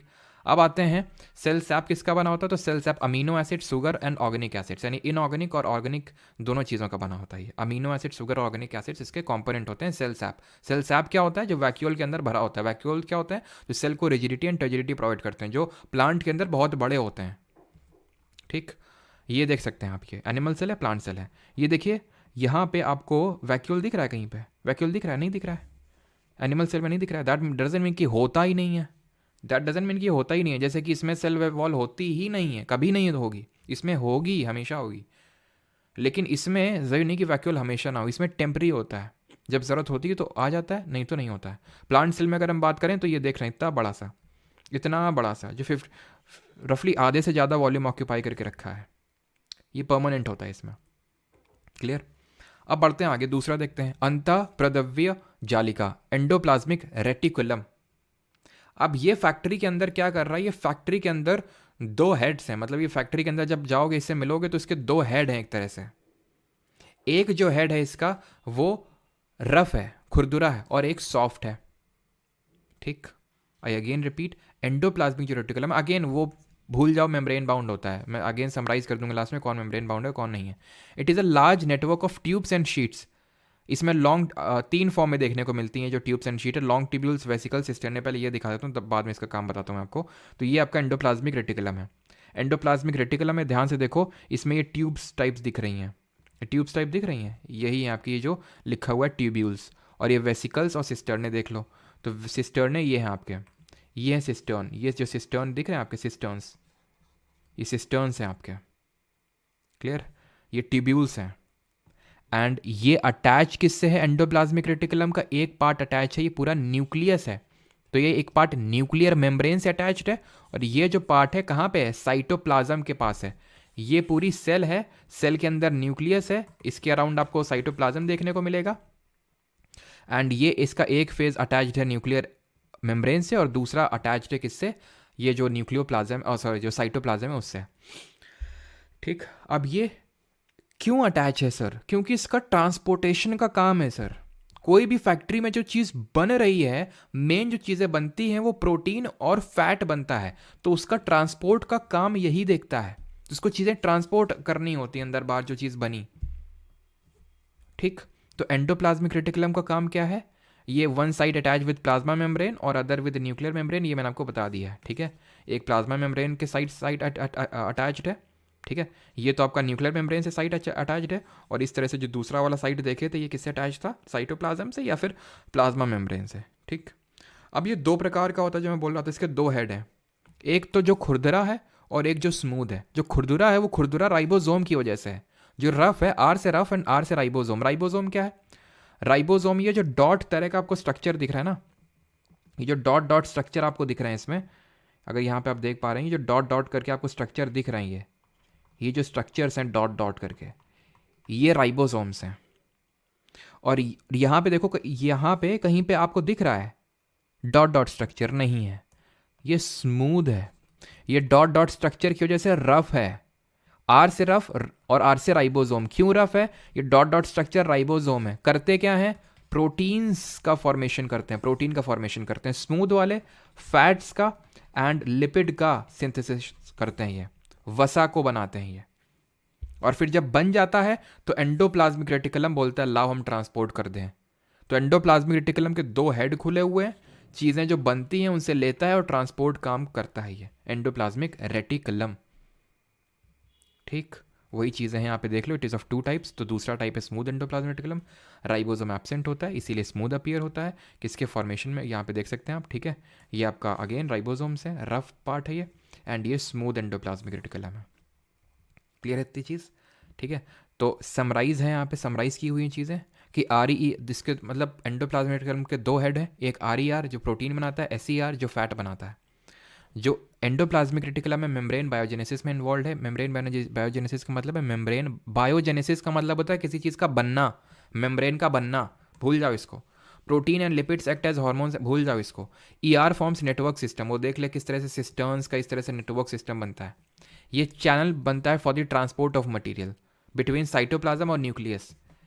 अगेन ये साइटोप्लाज्म है, ये न्यूक्लियस, तो एक पार्ट इसका अटैच्ड है न्यूक्लियर मेम्ब्रेन से और दूसरा अटैच्ड है प्लाज्मा मेम्ब्रेन या फिर साइटोप्लाज्म से। तो जो भी बना बाहर प्रोटीन और लिपिड दोनों ट्रांसपोर्ट करके आ गया, भैया न्यूक्लियस बन गया। तो ट्रांसपोर्ट कौन कर रहा है? एंडोप्लाज्मिक रेटिकुलम, यानी मैनेजर तक ट्रांसपोर्ट करने का काम कर रहा है ये, ठीक है, क्लियर। और ये पॉइजन्स और ड्रग्स को भी डिटॉक्सीफाई करने में काम करता है, डिटॉक्सीफाई करता है, यानी कि अगर कोई पॉइजन ड्रग आ गया सेल में तो उसको भी हटाने का काम इसका रहता है। ये फंक्शन थोड़ा ध्यान रखना, बिकॉज जनरली लोगों को पता रहता है कि ठीक है ट्रांसपोर्ट, बिल्कुल उसका प्राइमरी फंक्शन ट्रांसपोर्ट करने का काम है, ट्रांसपोर्ट प्राइमरी फंक्शन है। उसके जो दो हेड्स हैं, दो पार्ट्स हैं, वो किसका सिंथेसिस कर रहे हैं? एक प्रोटीन का, एक फैट्स एंड लिपिड्स का। लेकिन ये पॉइजन्स और ड्रग्स को भी हटाता है, ये चीज़ ध्यान रखना है, इसका सेकेंडरी फंक्शन हो जाएगा। क्लियर है इतनी चीज़? अब आते हैं तीसरे पे। यहाँ तक क्लियर है सभी को? गोल ये आपका एंडोप्लाज्मिक रेटिकुलम क्या होता है? अंतर्द्रव्यिका झिल्ली।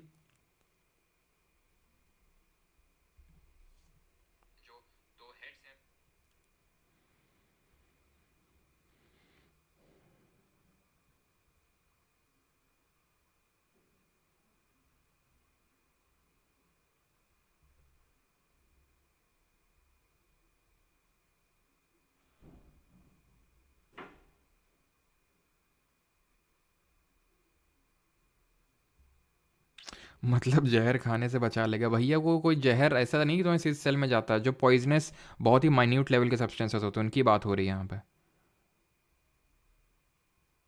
सर कोशिका भित्ति छल को ही बोलते हैं ना? हाँ, जो सेल वॉल होती है ना उसी को कोशिका भित्ति बोलते हैं, हाँ।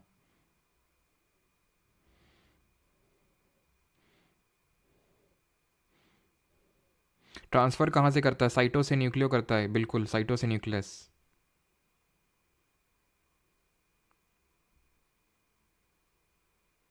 ओके चलो, पेपर रिव्यू नहीं कराओगे क्या भाई? पेपर रिव्यू इतने दो शिफ्ट्स के हो तो चुके हैं भाई, एयरफोर्स के हैं। चलो अभी आते हैं गोल्गी apparatus। ठीक है, गोल्गी apparatus इसको डिस्कवर किया था कैमिलियो गोल्गी ने, इसको डिस्कवर किया था कैमिलियो गोल्गी ने। ठीक, अभी गोल्गी apparatus क्या होता है? तो गोल्गी apparatus को इमेजिन करो, ये सेल का पोस्ट ऑफिस है। पोस्ट ऑफिस में क्या काम होता है? पोस्ट ऑफिस में काम होता है पैकेजिंग एंड डिस्पैचिंग का, ठीक है। इसका काम होता है मेन पैकेजिंग और डिस्पैचिंग करने का। क्या पैकेज और डिस्पैच करता है?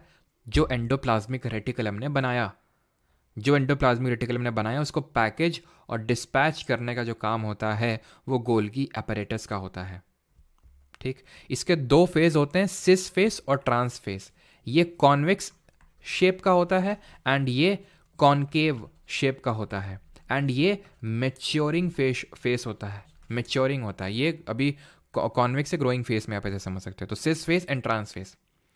सिस फिर अंदर की तरफ होता है, मतलब न्यूक्लियोप्लाज्म न्यूक्लियर मेम्ब्रेन की तरफ होता है, एंड ये साइटोप्लाज्म की तरफ होता है, trans face.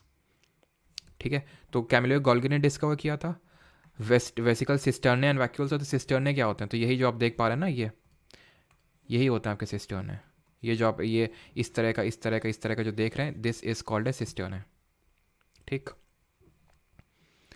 cisternae arranged parallel to each other. Cisternae arranged in stacks are called as cisterns. Present as network in stacks are called as cisterns. Present as network near nucleus in animal cells. उतना important points नहीं है। Present as freely distributed summits dictyosomes in plant cells.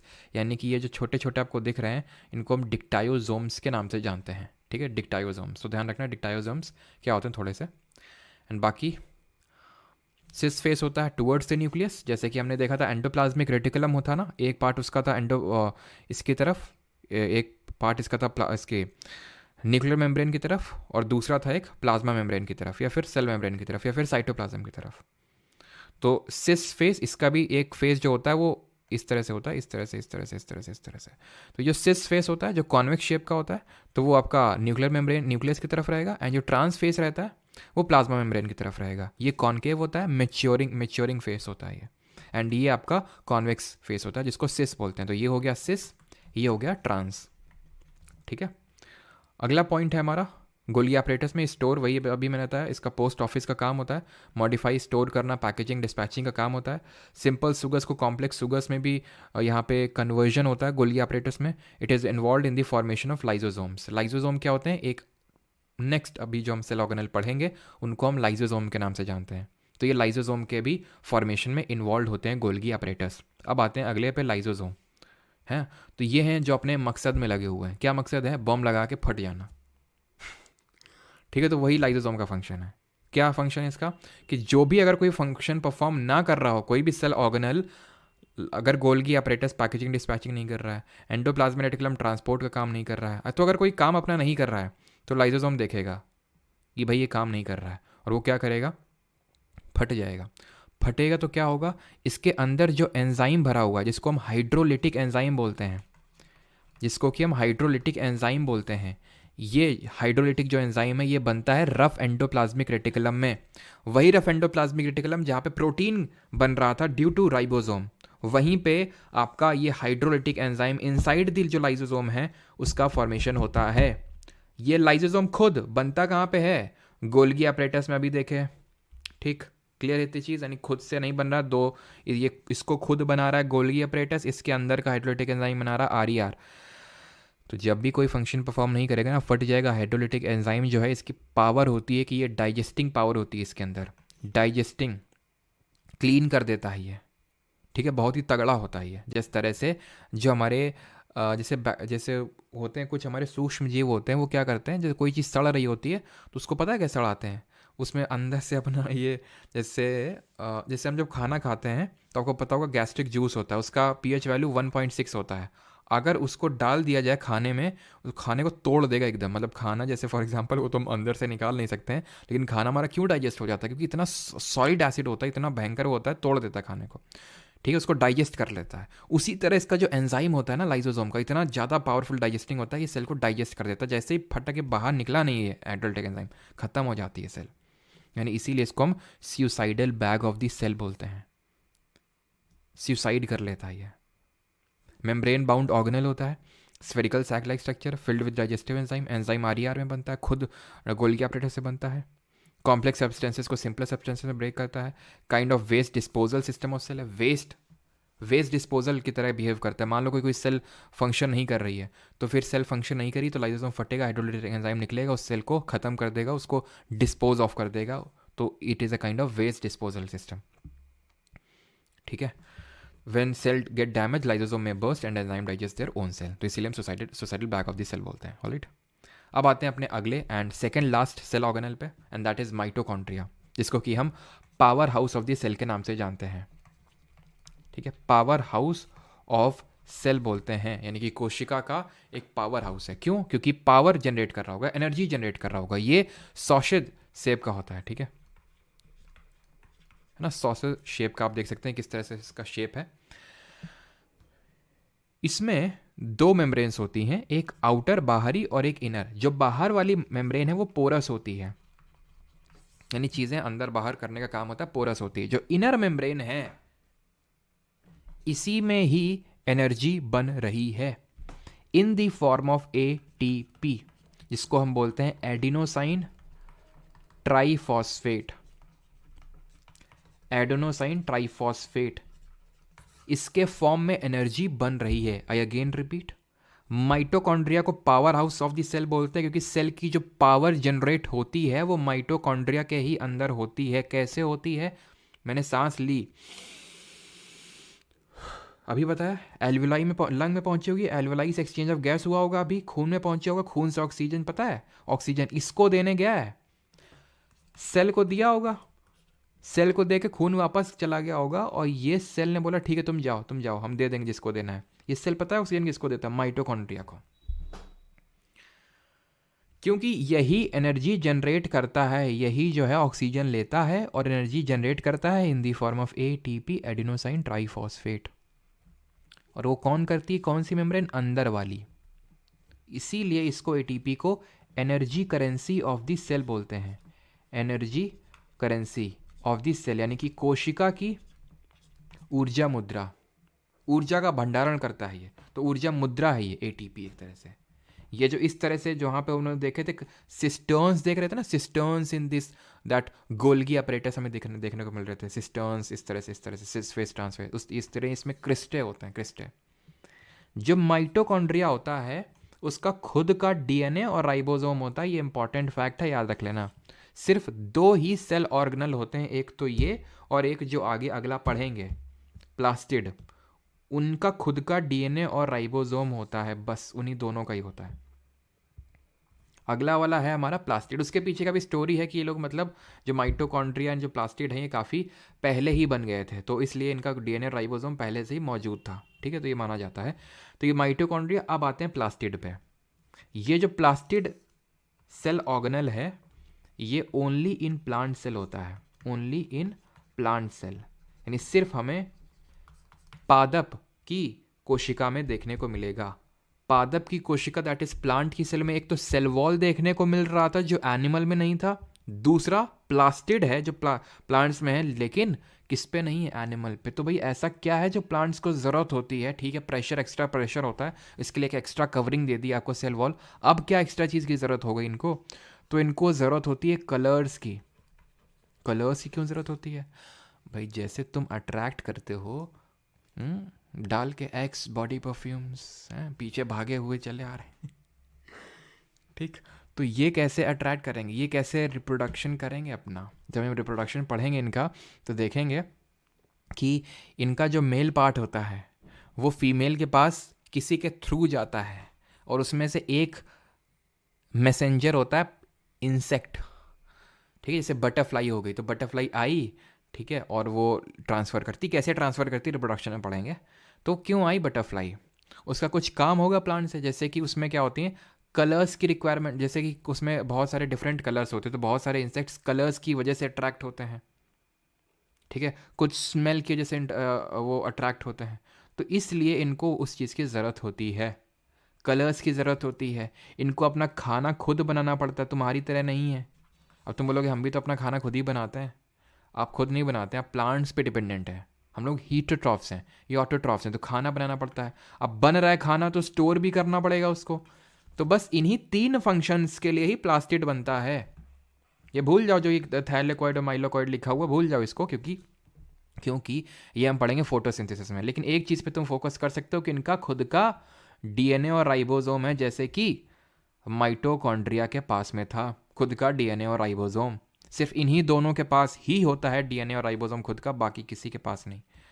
Colours इनको provide करते हैं chromoplast, ये मैं plastid के प्रकार बता रहा हूँ, टाइप्स बता रहा हूँ। खाना बनाते हैं यानी कि फूड क्लोरोप्लास्ट, एंड स्टोरेज का काम होता है ल्यूकोप्लास्ट। खत्म। इस ल्यूकोप्लास्ट के भी तीन टाइप होते हैं, अभी देखेंगे, क्योंकि खाना में प्रोटीन भी बनेगा, खाना में कार्बोहाइड्रेट भी बनेगा, ठीक है, कार्बोहाइड्रेट बनेगा और खाने में फैट भी बनेगा, तो वो अलग अलग जगह में स्टोर होता है, ठीक।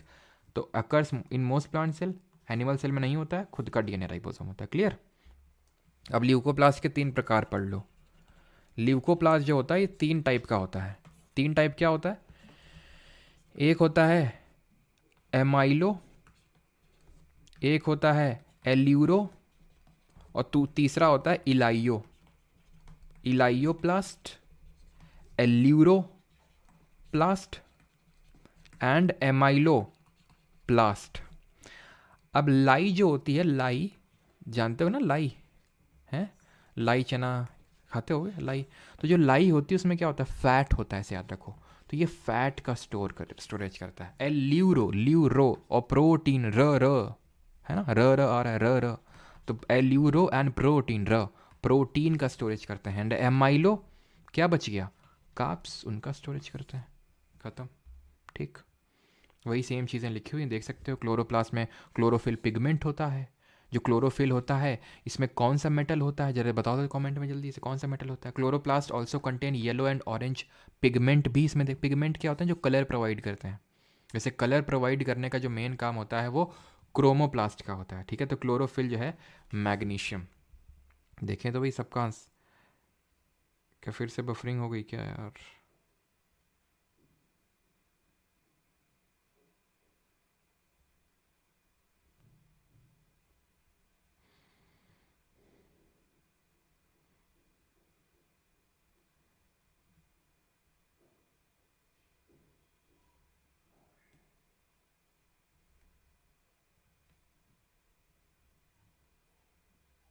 चलो ठीक नहीं हुई नहीं, ओके। हाँ मैग्नीशियम सबका सही है, ठीक है, मैग्नीशियम सबका सही है, ठीक। चलिए, तो ल्यूकोप्लास्ट का स्टोरेज काम होता है, ये कलरलेस होता है, ठीक है। ये जो ल्यूकोप्लास्ट होता है दैट इज़ कलरलेस। क्रोमोप्लास्ट में कलर होता है, ल्यूकोप्लास्ट में कोई कलर नहीं होता है, वाइट एंड कलरलेस होता है। एंड क्लोरोप्लास्ट जो होता है store energy to manufacture food, ठीक है। ल्यूको उसको स्टोर करता है, क्रोमोप्लास्ट जो है वो कलर प्रोवाइड करने का काम करता है, सिंपल। अब हम आते हैं अपने लास्ट पार्ट में, and the last part is cell cycle.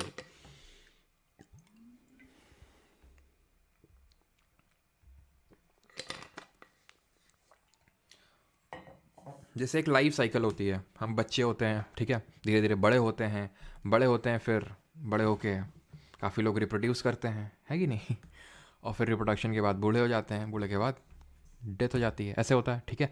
तो ऐसे एक सेल की भी साइकिल चलती है। उस साइकिल को हम 4 फेजेस में डिवाइड करते हैं, सेल साइकिल को हम 4 फेजेस में डिवाइड करते हैं, G1, M, G2 and S phase.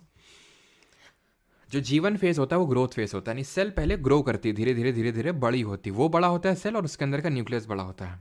जो न्यूक्लियस के अंदर डीएनए है वो सिंथेसाइज होना स्टार्ट होता है, एंड अब वो सिंथेसिस के बाद क्या होता है, सिंथेसिस के बाद अब वो तैयारी करना स्टार्ट करता है डिवीजन की, कि अब हम डिवाइड होंगे, बहुत हो गया, बहुत दिन से अकेले रह रहे हो गया, अब हम डिवाइड करेंगे। तो उस डिवीजन की जो प्रिपरेशन है, डिवीजन मतलब माइटोसिस, माइटोसिस एक सेल डिवीजन का टाइप है, तो उसकी प्रिपरेशन वाली फेज है G2, और आखिरी फेज में डिवाइड हो जाएगा। ये डिवाइड हो गया, हो गया। पहले ग्रो हुआ, ग्रो हुआ, ग्रो हुआ, ग्रोथ फेज तो नहीं दिखाया इसमें, तो उसमें ग्रोथ, पहले तो ग्रोथ होगी, G1 फेज होगा, देन उसके बाद क्या होगा, सिंथेसिस होगा डीएनए का, देन क्या होगा, देन आपका क्या होगा, then preparation for the mitosis, and then mitosis हो जाएगा। क्लियर है इतनी चीज़? तो ये फेजेस ऑफ सेल साइकिल भी दिमाग में रखिएगा, क्वेश्चन कई बार पूछा है। अब आते हैं सेल डिवीजन क्या होता है। तो ये वो प्रोसेस होता है जिससे कि नई सेल्स यानी नई कोशिकाएं बनती हैं, नई कोशिकाओं का फॉर्मेशन होता है, उसको हम बोलते हैं सेल डिवीजन, ठीक है। अब रीज़न ऑफ डिवीजन लिखा हुआ कि क्यों डिवाइड होती हैं, तो ग्रोथ, क्योंकि ऑर्गेनिज्म की ग्रोथ होती है इससे, ठीक है, पुरानी सेल को हटाना होता है, एंड गैमीट्स का फॉर्मेशन होता है। 2 तरह की होती है, माइटोसिस एंड मियोसिस, 2 तरह के सेल डिवीजन होते हैं। तो जो माइटोसिस होता है वो सोमैटिक सेल में होता है, मियोसिस जर्म सेल में होता है। ये सोमैटिक सेल और जर्म सेल क्या होती हैं, तो वो सेल्स, वो कोशिकाएं जो सेक्स में इन्वॉल्व हैं उनको मियोसिस बोलते हैं, and other than sex cells उनको सोमैटिक सेल्स बोलते हैं, ठीक है। माइटोसिस सिंपल, यार सिंपल सा फंडा मैं आपको बताता हूँ, ठीक है, सिंपल सा है, ये हिंदी में आपका लिखा हुआ है, आप देख सकते हैं आराम से, इसमें कुछ नहीं, सिंपल में पता है क्या होता है, एक सेल 2 डॉटर सेल, ये पेरेंट सेल बोलते हैं इसको, ये पेरेंट है और ये डॉटर सेल है। एक पेरेंट सेल 2 डॉटर सेल को जन्म दे रही है माइटोसिस में। मियोसिस में पता है क्या होता है, एक पेरेंट पहले 2 डॉटर को जन्म देगी, ये 2 डॉटर फर्दर 2 डॉटर को करेंगी, यानी कि इसमें 4 डॉटर सेल्स टोटल बनती है मियोसिस में। ये प्राइमरी डिफरेंस है, और ये सोमैटिक सेल्स में होता है, ये जर्म सेल्स में होता है। बस इतना तुम रट लेना, बाकी तो उतना मैंडेटरी नहीं, बट फिर भी देख लो। डॉटर सेल यहाँ पे डाइप्लॉइड होती है, यहाँ पे हैप्लॉइड होती हैं ये, ठीक है। और बाकी तो आई थिंक 2 डॉटर 4 डॉटर मैंने आपको बता ही दिया है, ठीक है। हीलिंग एंड ग्रोथ में हेल्प करते हैं, ऑब्वियस सी बात है, जेनेटिक वेरिएशन में इनका लेना देना सेक्स से है, तो इसलिए वो egg cell, sperm cell, genetic variations उसमें इन्वॉल्व होंगी। अगर इसमें ढंग से डिवीजन नहीं हुआ तो जो जेनेटिक डिसऑर्डर्स होते हैं, जैसे डाउन सिंड्रोम, ये हम जब डिजीज़ वाला चैप्टर पढ़ेंगे तो वहाँ देखेंगे डिजीज़ एंड जो हमारे ये सिंड्रोम्स होते हैं उसमें, तो डाउन सिंड्रोम, नीले फिल्टर सिंड्रोम, टर्नर सिंड्रोम, तो ये जहाँ पे जेनेटिक डिसऑर्डर्स होते हैं, यानी कि जहाँ पे सेक्स सेल्स ढंग से डिस्ट्रीब्यूट नहीं हुई हैं, ठीक है, वो हो गई। एंड मैल फंक्शन यहाँ पे कैंसर वगैरह हो जाता है। कैंसर क्या हो जाता है, कैंसर क्या होता है, रैपिड, बहुत भयंकर ग्रोथ हो जाती है, rapid growth, rapid cell division होता है, बहुत भयंकर सेल डिवाइड होने लगती है, तो उसको हम कैंसर बोलते हैं, ठीक है। एनिमल सेल में, प्लांट सेल में डिफरेंस दिया हुआ है, देख चुके हैं क्या डिफरेंस होता है। अब आते हैं ये एंडोसाइटोसिस और एक्सोसाइटोसिस, आज का हमारा फाइनल टॉपिक है, बहुत आसान है। एंडोसाइटोसिस इज लाइक दिस, सीधा अंदर, सेल बोलता है कि सीधा अंदर आओ राजा और कुंदी मत खड़काओ राजा, यानी कि एंडो का मतलब है अंदर, साइटो मतलब सेल। जब कोई भी चीज़ सेल के अंदर आती है तो that is called as endocytosis. ये एक तरह का एक्टिव ट्रांसपोर्ट है। एक्टिव ट्रांसपोर्ट क्या होता है, हम तुम्हें बताए थे कि ऑस्मोसिस होता है सेमी परमिएबल मेम्ब्रेन के थ्रू हाई कंसेंट्रेशन से लो कंसेंट्रेशन में मूवमेंट। लेकिन सेल में कभी लो कंसंट्रेशन से हाई कंसंट्रेशन में भी मूवमेंट होता है, लेकिन उसमें वो अपने आप नहीं होता है, वो उसमें सेल की एनर्जी लगती है। ठीक, और इसको हम बोलते हैं सक्रिय परिवहन। ध्यान रखना, ऑस्मोसिस का उल्टा होता है एक्टिव ट्रांसपोर्ट। यहां चीजें लो से हाई में मूव करती हैं, तो क्योंकि उल्टा हो रहा है तो एनर्जी की रिक्वायरमेंट होगी जो सेल प्रोवाइड करेगा। वहां पे ऑस्मोसिस में कोनो एनर्जी की जरूरत नहीं थी, अपने आप हाई से लो में मूवमेंट हो रहा था। अब ये सेल यूज करती क्यों है? यहाँ पे अमीबा वाला एग्जांपल नहीं, हाँ देखो, अब एंडोसाइटोसिस दो तरह का होता है, फैगो और पीनो। तुम अंदर लेते हो चीज़ों को या तो खाने के लिए, या तो खाते हो या तो पीते हो, और भी चीज़ें होती हैं। ठीक है, तो लेकिन हम यहाँ पे खाने और पीने से संबंधित चीज़ें बात कर रहे हैं। तो फैगो का मतलब है खाना खाना, खाने अंदर लेना, और पीनो का मतलब है पानी पीना, अंदर लेना। सिंपल वही है इसका डेफिनेशन। फैगोसाइटोसिस इज सेल का ईटिंग प्रोसेस। अभी दिखाते हैं। ये फैगोसाइटोसिस, ये हमारा, तुम उसको छोड़ दो, यहाँ समझो, ये तुम्हारा अमीबा है। ठीक है, इस अमीबा ने देखा, वाह क्या चीज़ है यार ये, ठीक है, इसको खाते हैं चल के। तो ये अपने इस तरह से पैर पसारेगा, इनको बोलते हैं सीउडोपॉड्स। नहीं लिखा हुआ क्या यहाँ पे? नहीं लिखा हुआ है। इनको बोलते हैं सीउडोपॉड्स। सीउडोपॉड्स का मतलब क्या होता है? सीउडो का मतलब होता है फॉल्स, पॉट्स मतलब फीट, फॉल्स फीट होती हैं ये लेगा धीरे धीरे धीरे, क्या करेगा, धीरे धीरे इसको ये फूड पार्टिकल है कोई अमीबा के लिए। अमीबा इस तरह से पैर पसारे, सीउडोपॉड बोलते हैं। खोपचे में लिया इसको, अंदर डाइजेस्ट कर लिया। अब जब डाइजेस्ट कर लिया, जब तुम खाना खाते हो तो कुछ बाहर भी निकालते हो, तो उस तरह ये भी बाहर निकालेगा। उसको बोल देंगे एक्सोसाइटोसिस। पीनोसाइटोसिस क्या होता है? सेल का पानी पीना, तो वही अंदर जो जाएगा, ठीक है, ऑस्मोसिस के थ्रू एक्स्ट्रा सेलुलर, वही सिंपल ड्रिंकिंग प्रोसेस है। एंड एक्सोसाइटोसिस क्या है?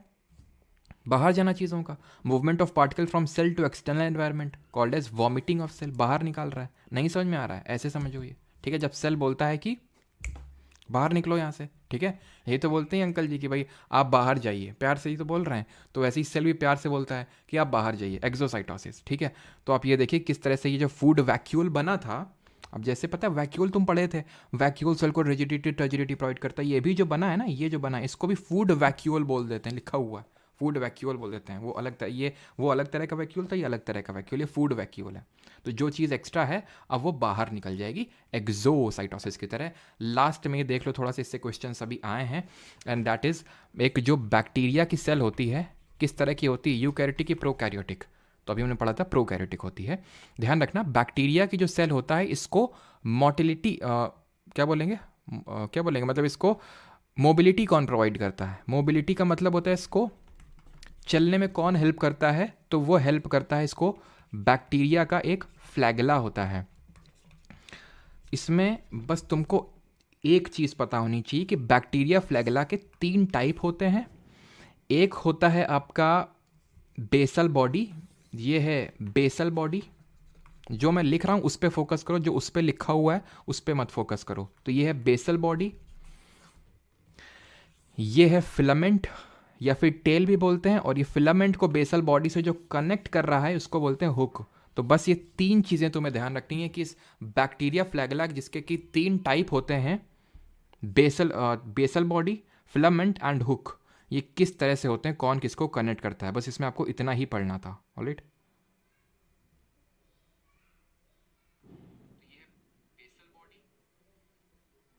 ठीक है। अरे वॉमिटिंग का मतलब है कि वो बाहर जा रहा है, ठीक है, ऑलराइट। चलिए भाई, तो ये हमारा लेक्चर होता है ख़त्म, और एक क्वेश्चन हम लोगों ने बीच में स्किप किया था तो उसको कर लेते हैं, एंड देन बाकी एसएससी वाले जो क्वेश्चन हैं उस पर आते हैं, ठीक है।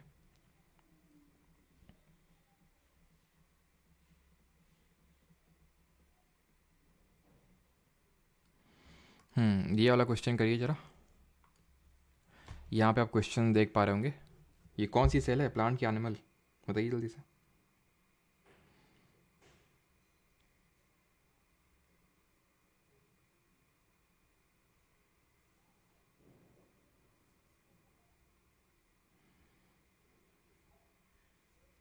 सर आज क्लास प्राइवेट मत कीजिएगा, करिएगा, लेट हो गया। अच्छा, तो लेट तुम हो और प्राइवेट हम ना करें, हैं? चलो चलो, हमारी गलती होती तो चलो मानते भी कि सर आज इस वजह से मत करिएगा, लेट हैं। ऐसे तो हर कोई लेट होगा किसी ना किसी दिन तो। ठीक है, तो यहाँ पे आते हैं, ये है आपकी जो आउटर कवरिंग है, इसको क्या बोलते हैं। अब यहाँ पे दो कवरिंग है, याद करिए, ये फ्रीली परमिएबल है। सेल वॉल है जो कि नॉन लिविंग है। सिंपल, तो पहली सेल वॉल हो जाएगी आपकी। ठीक है, पहली सेल वॉल है। दूसरी मेम्ब्रेन है, सेल मेम्ब्रेन है। तीसरा क्या चीज़ है, तीसरा अगर आप ध्यान से देखें ये एंडोप्लाज्मिक रेटिकुलम हो जाएगा। चौथा न्यूक्लियस है, किसने डिस्कवरी करी थी न्यूक्लियस की। पांचवा क्या हो जाएगा, क्योंकि सेल है और ये देखिए कितना ज़्यादा पार्ट ऑक्यूपाई करके रखा है, ये आपका वैक्यूल हो जाएगा। ठीक है, तो क्या आंसर होगा, ऑप्शन नंबर सी। ठीक है, सेल वॉल मेम्ब्रेन। हाँ ठीक है, क्लियर। तो ये क्वेश्चन थे इस बार के जो सी डी एस एग्जाम में पूछे गए थे। बाकी कल से सी डी एस की पी वाई की सीरीज स्टार्ट हो रही है परमार ऑफिसर्स चैनल पे, तो जो लोग सी डी एस की प्रिपरेशन कर रहे हैं वो ज्वाइन कर सकते हैं। ठीक है, करिए जल्दी से क्वेश्चन अभी। हाँ, रॉबर्ट ब्राउन ने। सर मज़ा आया पढ़ने में, अच्छा।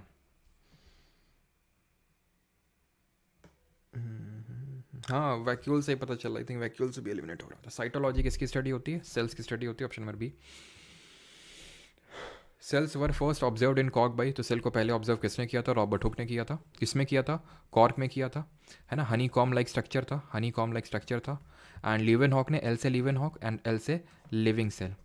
यहाँ तक कि लीवन हॉक ने ही आपकी पता है जो स्पर्म सेल है ना, स्पर्म सेल, उसकी भी डिस्कवरी करी थी इन्होंने। आरबीसीज जो होती हैं रेड ब्लड सेल्स, उसकी भी डिस्कवरी लीवन हॉक जी ने ही करी थी। There are how many types of cell division, तो सेल डिवीजन के कितने टाइप होते हैं, कोशिका विभाजन के कितने प्रकार होते हैं। तो अगर हम कोशिका विभाजन की अगर बात करें तो इसके दो टाइप होते हैं, माइटोसिस मियोसिस। ठीक है, माइटोसिस एंड मियोसिस। माइटोसिस में क्या है, एक पेरेंट सेल दो डॉटर सेल को जन्म दे रहा है, और मियोसिस में एक पेरेंट सेल जो है चार डॉटर सेल्स को जन्म दे रहा है, that is called as meiosis. तो दो टाइप के सेल डिवीजन होते हैं, ऑप्शन नंबर बी। ये आपका हैप्लॉइड, ये डाइप्लॉइड बनाता है। माइटोसिस की अगर बात करें तो ये सोमैटिक सेल में होता है, और ये मेयोसिस जो होता है आपका जर्म सेल्स में होता है। Question number fourth, which among the following is the structural and fundamental unit of life. Simple, cell होगा इसका answer. Which of the following is not one of the three main parts of the cell, तो इनमें से तीन main part of the cell में कौन सा नहीं आएगा, न्यूक्लियस, साइटोप्लाज्म या फिर cell membrane. Please upload lecture P Y Q lecture 41, 42, 43 के नोट्स इसलिए नहीं आए बिकॉज यार जिन जो बनाते हैं आपके नोट्स इंग्लिश के, उनके फादर की सिचुएशन काफ़ी क्रिटिकल है। ठीक है, तो वो भी हॉस्पिटल में, इसलिए वो नोट्स नहीं आ पा रहे हैं। हिंदी के तो आपको मिल रहे हैं, लेकिन उसी वजह से नोट्स नहीं आ पा रहे हैं।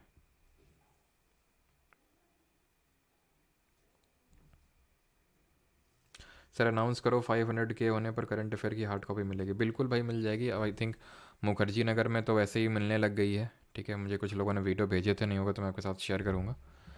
सर कल क्लास नहीं होनी थी भाई, कल क्लास नहीं हुई थी क्योंकि कल जो है होली का सामान लेने गए थे बच्चों के लिए, हमारे बच्चे नहीं। मतलब बताया था ना मैंने आपको कि जो मॉक टेस्ट होते हैं, ऑल इंडिया मॉक टेस्ट जो होता है, ठीक है, जो ऑल इंडिया मॉक टेस्ट होता है, अगला क्वेश्चन का आंसर करो तब तक। ठीक है, तो जो मॉक टेस्ट होता है उसका जो प्राइज़ मनी होता था, यानी कि हर मॉक टेस्ट का 2,000 रुपये, तो उसी को मिला के ही बच्चों के लिए कल होली का सामान लेने गए थे, जिसका कि वितरण अगले 2-3 दिन आने में किया जाएगा। ठीक है, 25 को होली है तो आई थिंक 22 से 23 को जाके बच्चों में डिस्ट्रीब्यूट किया जाएगा। ठीक है, तो उसी की वजह से, क्योंकि जहाँ पे वो सामान मिलता है काफ़ी बल्क में, तो दूर है जगह थोड़ी सी, इसलिए। ठीक है, not one of the three main parts, तो न्यूक्लियस मेन पार्ट होता है, साइटोप्लाज्म मेन पार्ट है, सेल मेम्ब्रेन मेन पार्ट है, वैक्यूल भी पार्ट है सेल का, but it is not the main part अगर मैं एलिमिनेट करना हो तो, इसलिए। ठीक है, अगला क्वेश्चन है, which structural layer in some cell. Sir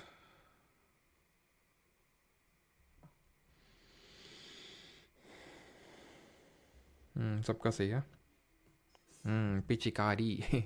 cell which structural layer in the some cell types is composed mainly of carbs like cellulose, hemicellulose, lignin in the ratio 4:3:3।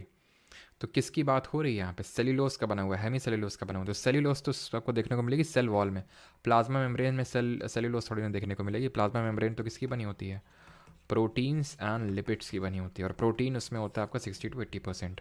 What is the percentage of protein in the cell membrane, again easy है, 60-80%। अभी देखा। Correct regarding the cell membrane, इसमें से कौन सा सही है, जल्दी से बताओ, सेल मेम्ब्रेन के रिगार्डिंग।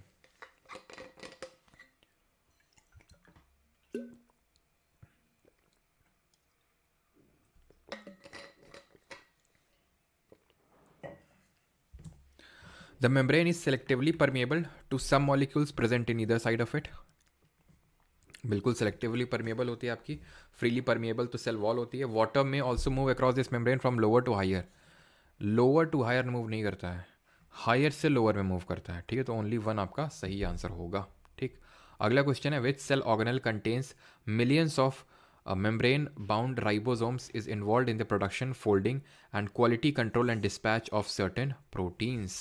कौन है जो cell contains million of membrane bound. हाँ, अब मैंने आपको वो चीज़ मैं बताना भूल गया था कि कौन किस में मेम्ब्रेन होती है और किस में नहीं होती। तो राइबोसोम जो कि आपको यूकैरियोटिक और प्रोकैरियोटिक सेल दोनों में देखने को मिलता है, राइबोसोम, इसकी मेम्ब्रेन नहीं होती है, इसमें झिल्ली नहीं होती है। बाकी जितने भी होते हैं हमारे, चाहे माइटोकॉन्ड्रिया ले लो, चाहे ईआर ले लो, गोल्गी एपरेटस ले लो, सब में मेम्ब्रेन होती है, बट राइबोसोम में मेम्ब्रेन नहीं होती। It is not a membrane bound organelle.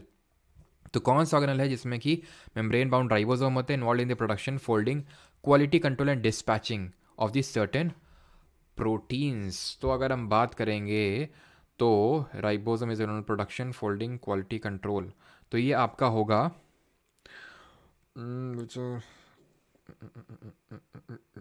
Membrane bound ribosome है। तो आपका सही आंसर यहाँ पे होगा rough endoplasmic reticulum, option number B. अब मुझे पता है यहाँ पे डिस्पैचिंग दिया हुआ है ऑफ सर्टेन प्रोटीन्स, लेकिन ये तो क्योंकि गोल्गी अपरेटस भी ऑप्शन में है, ठीक है। पेरोक्सिसोम और माइटोकॉन्ड्रिया तो होगा नहीं। और पेरोक्सिसोम की एक चीज़ मैं बता दूं कि कभी भी आपको इस तरह से कोई क्वेश्चन पूछ ले कि ऑक्सीडेटिव क्रिस्टल्स के बनाने में कौन सा आपका सेल ऑर्गेनल इन्वॉल्व होता है, तो उसका आंसर पेरोक्सिसोम होगा, ठीक है। पेरोक्सिसोम को भी ऐड कर लेंगे कि यहाँ पे आपके ऑक्सीडेटिव क्रिस्टल्स बनते हैं।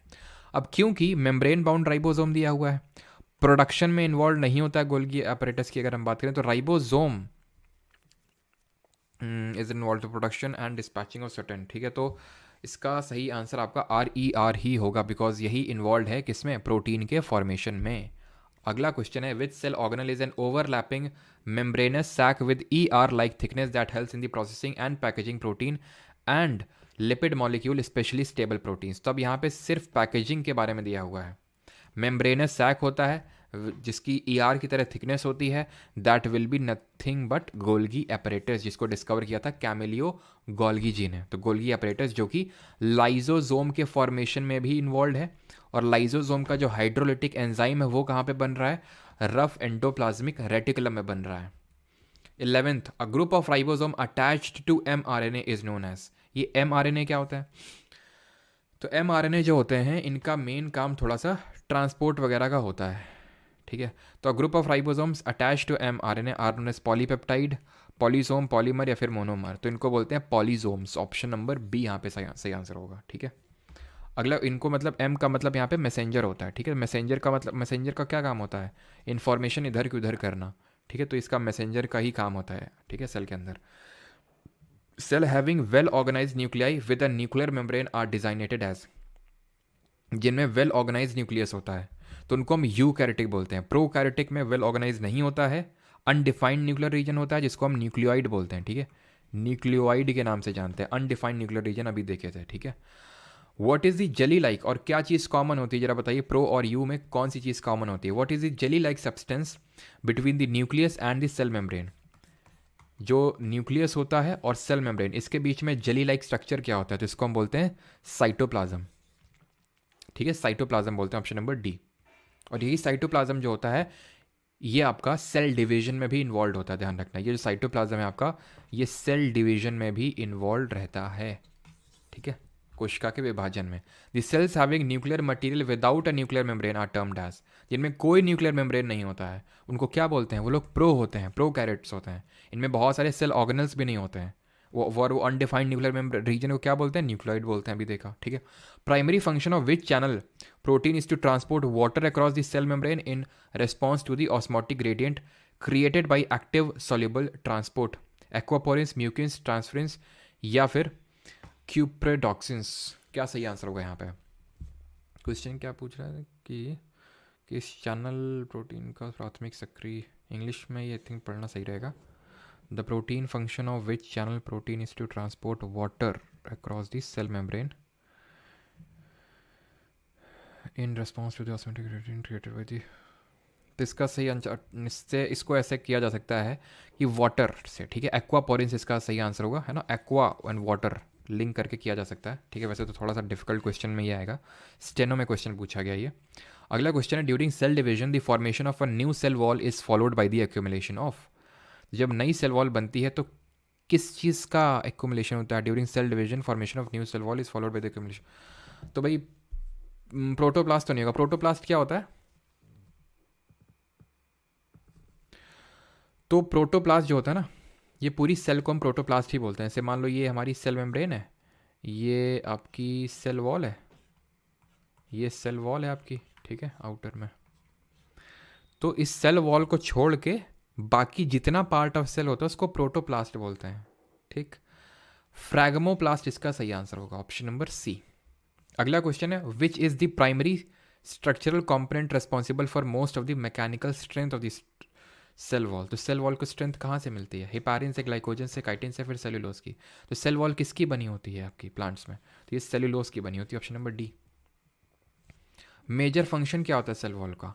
Works as a storage for material, provides shape and rigidity, it is responsible for cell division, it helps in the synthesis. Cell division में तो साइटोप्लाज्म इन्वॉल्व होता है, वहाँ पे आपका सेल डिवीजन होता है साइटोप्लाज्म में, कार्बोहाइड्रेट के सिंथेसिस में नहीं। It provides shape and rigidity. मैंने आपको बताया था सेल मेम्ब्रेन प्रोवाइड करती है शेप, डेफिनेट शेप, लेकिन जहाँ पे सेल वॉल होगी तो सेल वॉल क्योंकि आउटर कवरिंग होती है तो वो shape and rigidity, toughness provide करती है। Identify the option that does not represent prokaryotic cell. Prokaryotic इनमें से सेल कौन सी नहीं है? तो प्रोकैरियोटिक का मतलब होता है जिसमें कि मेम्ब्रेन बाउंड, जिनमें कि आपके ऑर्गेनल्स प्रेजेंट नहीं होते हैं, जिनमें कि आपका न्यूक्लियस प्रेजेंट नहीं होता है। तो माइकोप्लाज्मा बैक्टीरिया है, ब्लू ग्रीन एल्गे साइनोबैक्टीरिया है, ये आपका साइनोबैक्टीरिया है। स्पर्म आपका यूकैरियोटिक होगा, बिकॉज ये तो एनिमल सेल है ना, अगर हम देखें तो human sex male sex cell है, ठीक है। आगे बढ़ते हैं 20th। Which of the following statement is not correct regarding the prokaryotic cell के संबंध में कौन सा सही नहीं है? दे हैव ओनली, ठीक है, कितने क्वेश्चन? 10 क्वेश्चन और बाकी, ठीक है, 30 तक करेंगे, उसके बाद जो होंगे वो आप होमवर्क करेंगे, ठीक है, आपका होमवर्क कर ले रहेंगे। They have only very small ribosome as organelles. बिल्कुल होते हैं, राइबोसोम तो दोनों में होते हैं। Membrane bound cell organelle present, ये गलत है। प्रो है ना, तो प्रो में एब्सेंट होगा। विच type of haploid, which type of,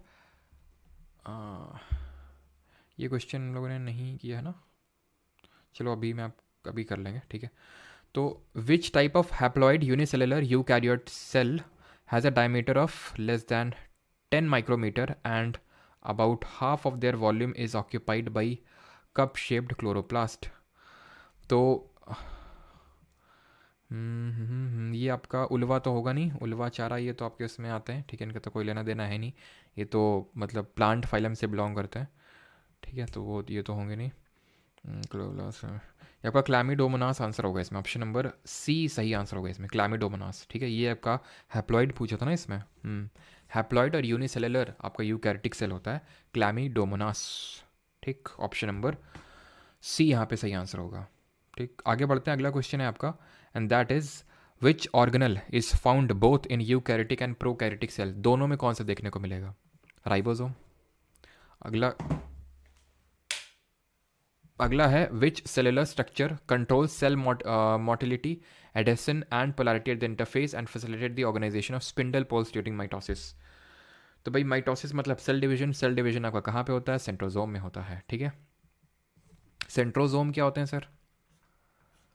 centrosome क्या होते हैं? तो साइटोप्लाज्म में आपके मौजूद होते हैं ये सेंट्रोजोम्स, जो कि सिलेंडर टाइप स्ट्रक्चर होते हैं, पेयर्स में एग्जिस्ट करते हैं, ठीक है। तो सेंट्रोजोम उनको बोलते हैं जो आपके साइटोप्लाज्म में मौजूद होते हैं, and centrosome are responsible for the cell division. Peroxisome क्या चीज़ है? ऑक्सीडेटिव क्रिस्टल याद आना चाहिए, suicidal bag of the cell है, हाइड्रोलिटिक एंजाइम भरा हुआ है, एंड डाइजेस्टिव सिस्टम के तौर पे वर्क करते हैं, ठीक है। अगला क्वेश्चन है 24th, which of the following cell organelles can make copies of themselves. तो खुद की कॉपी कौन बना सकता है? तो ध्यान रखना, खुद की कॉपी बनाने में आपका माहिर है माइटोकॉन्ड्रिया, ठीक है, यानी कि खुद को ये खुद का रेप्लिका बना सकता है, खुद का रेप्लिकेट कर सकता है। Power house of the cell होता है, 2 मेम्ब्रेन होती हैं, बाहर वाली पोरस होती है, अंदर वाली फॉर्मेशन में एटीपी के फॉर्मेशन में इन्वॉल्व होती है एडेनोसाइन ट्राइफॉस्फेट, यही है energy currency of the cell.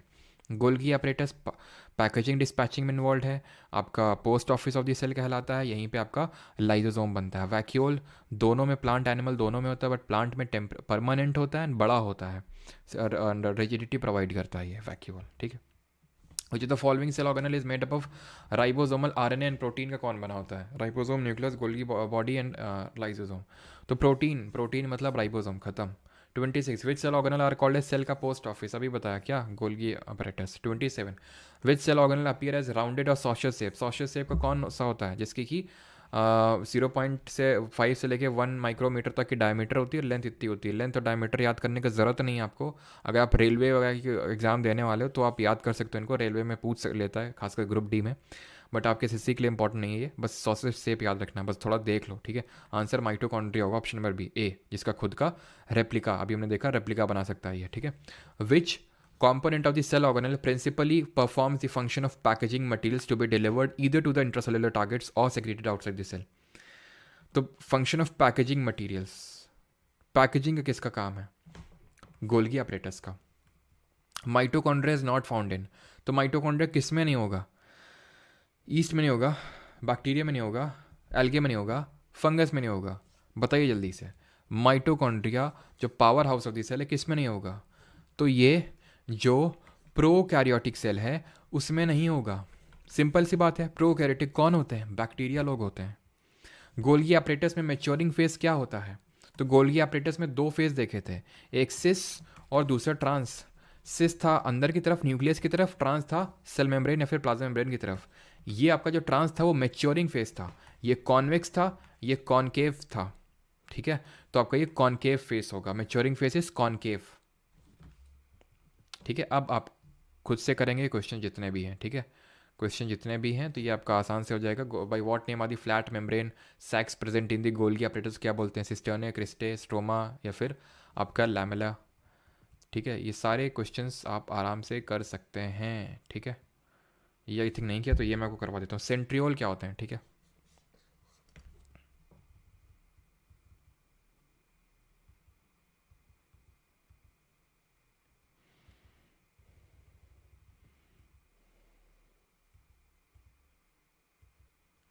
Most centrioles have a dash structure of triple microtubules, तो माइक्रोट्यूब्यूल्स ये भी आपके सिलेंडर के फॉर्म में होते हैं microtubules, which are present in pairs and arranged orthogonally after duplication.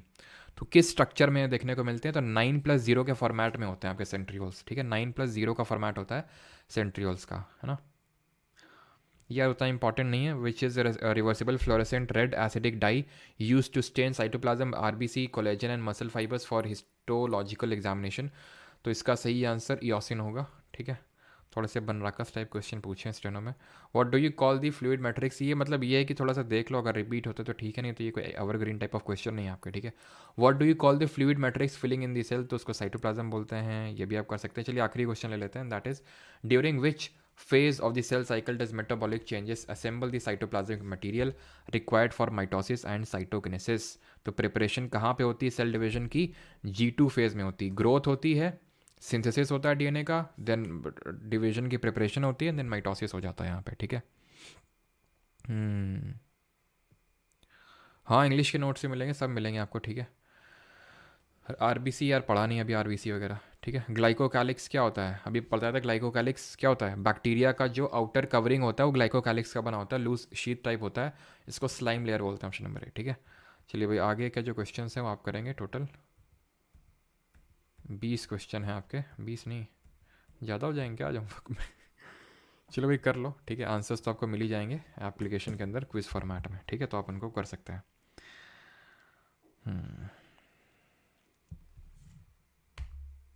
Fourth question skip कर दिया, क्या था फोर्थ क्वेश्चन? एक सेकेंड,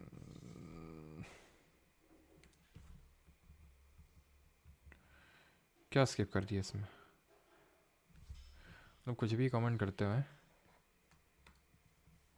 और भाई जो लोग बैच में एनरोल वगैरह करना चाहते हैं तो वो ये वेबसाइट है, परमार अकेडमी एप्लीकेशन से जाके आप कोर्सेज सेक्शन में कर सकते हैं, एंड ये क्वेरी नंबर है।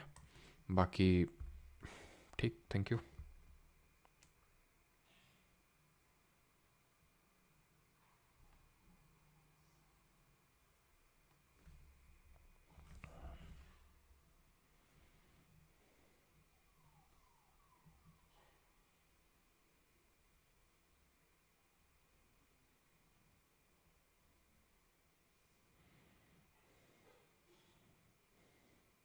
डाइप्लॉइड एंड डाइप्लॉइड में क्या होता है, डाइप्लॉइड में आपका जो क्रोमोसोम मैंने आपको पढ़ाया था ना, जो न्यूक्लियस के अंदर होता है क्रोमोसोम, तो इसमें दो कंप्लीट सेट ऑफ क्रोमोसोम रहते हैं आपके। इसमें ऐसे मतलब ये चीज़ डिफरेंस होता है, इसमें दो कंप्लीट सेट रहेंगे क्रोमोसोम के, ठीक है। एक जो मदर से इनहेरिट होगा और एक फादर से इनहेरिट होगा, क्योंकि डाइप्लॉइड किस में बनता है, मियोसिस से बनता है, ठीक, क्लियर।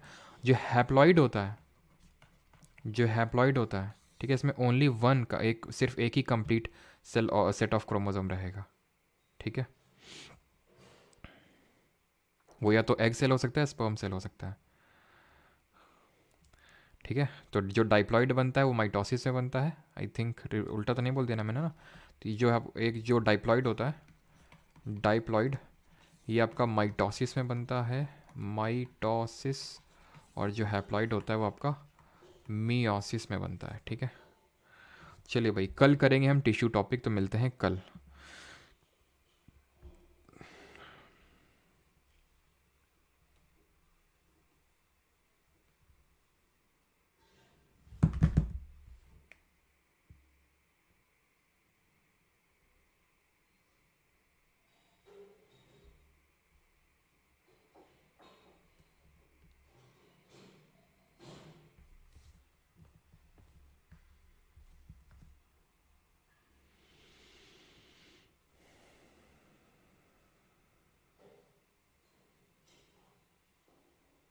ए माइटोसिस वो प्रोकैरियोट्स में होता है, कौन स्पैम कर रहा है। ए माइटोसिस आपका प्रोकैरियोट में होता है, ठीक है। ये जो टाइप ऑफ सेल डिवीजन होता है, माइटोसिस और मियोसिस, वो पढ़े थे जो यूकैरियोट में। जो ए माइटोसिस होता है वो प्रोकैरियोट्स में होता है, ठीक है, जो प्रोकैरियोट्स होते हैं उसमें। ऑलराइट, चलिए भाई, थैंक यू सभी को। बाकी पीडीएफ आपको ये प्राइवेट जो टेलीग्राम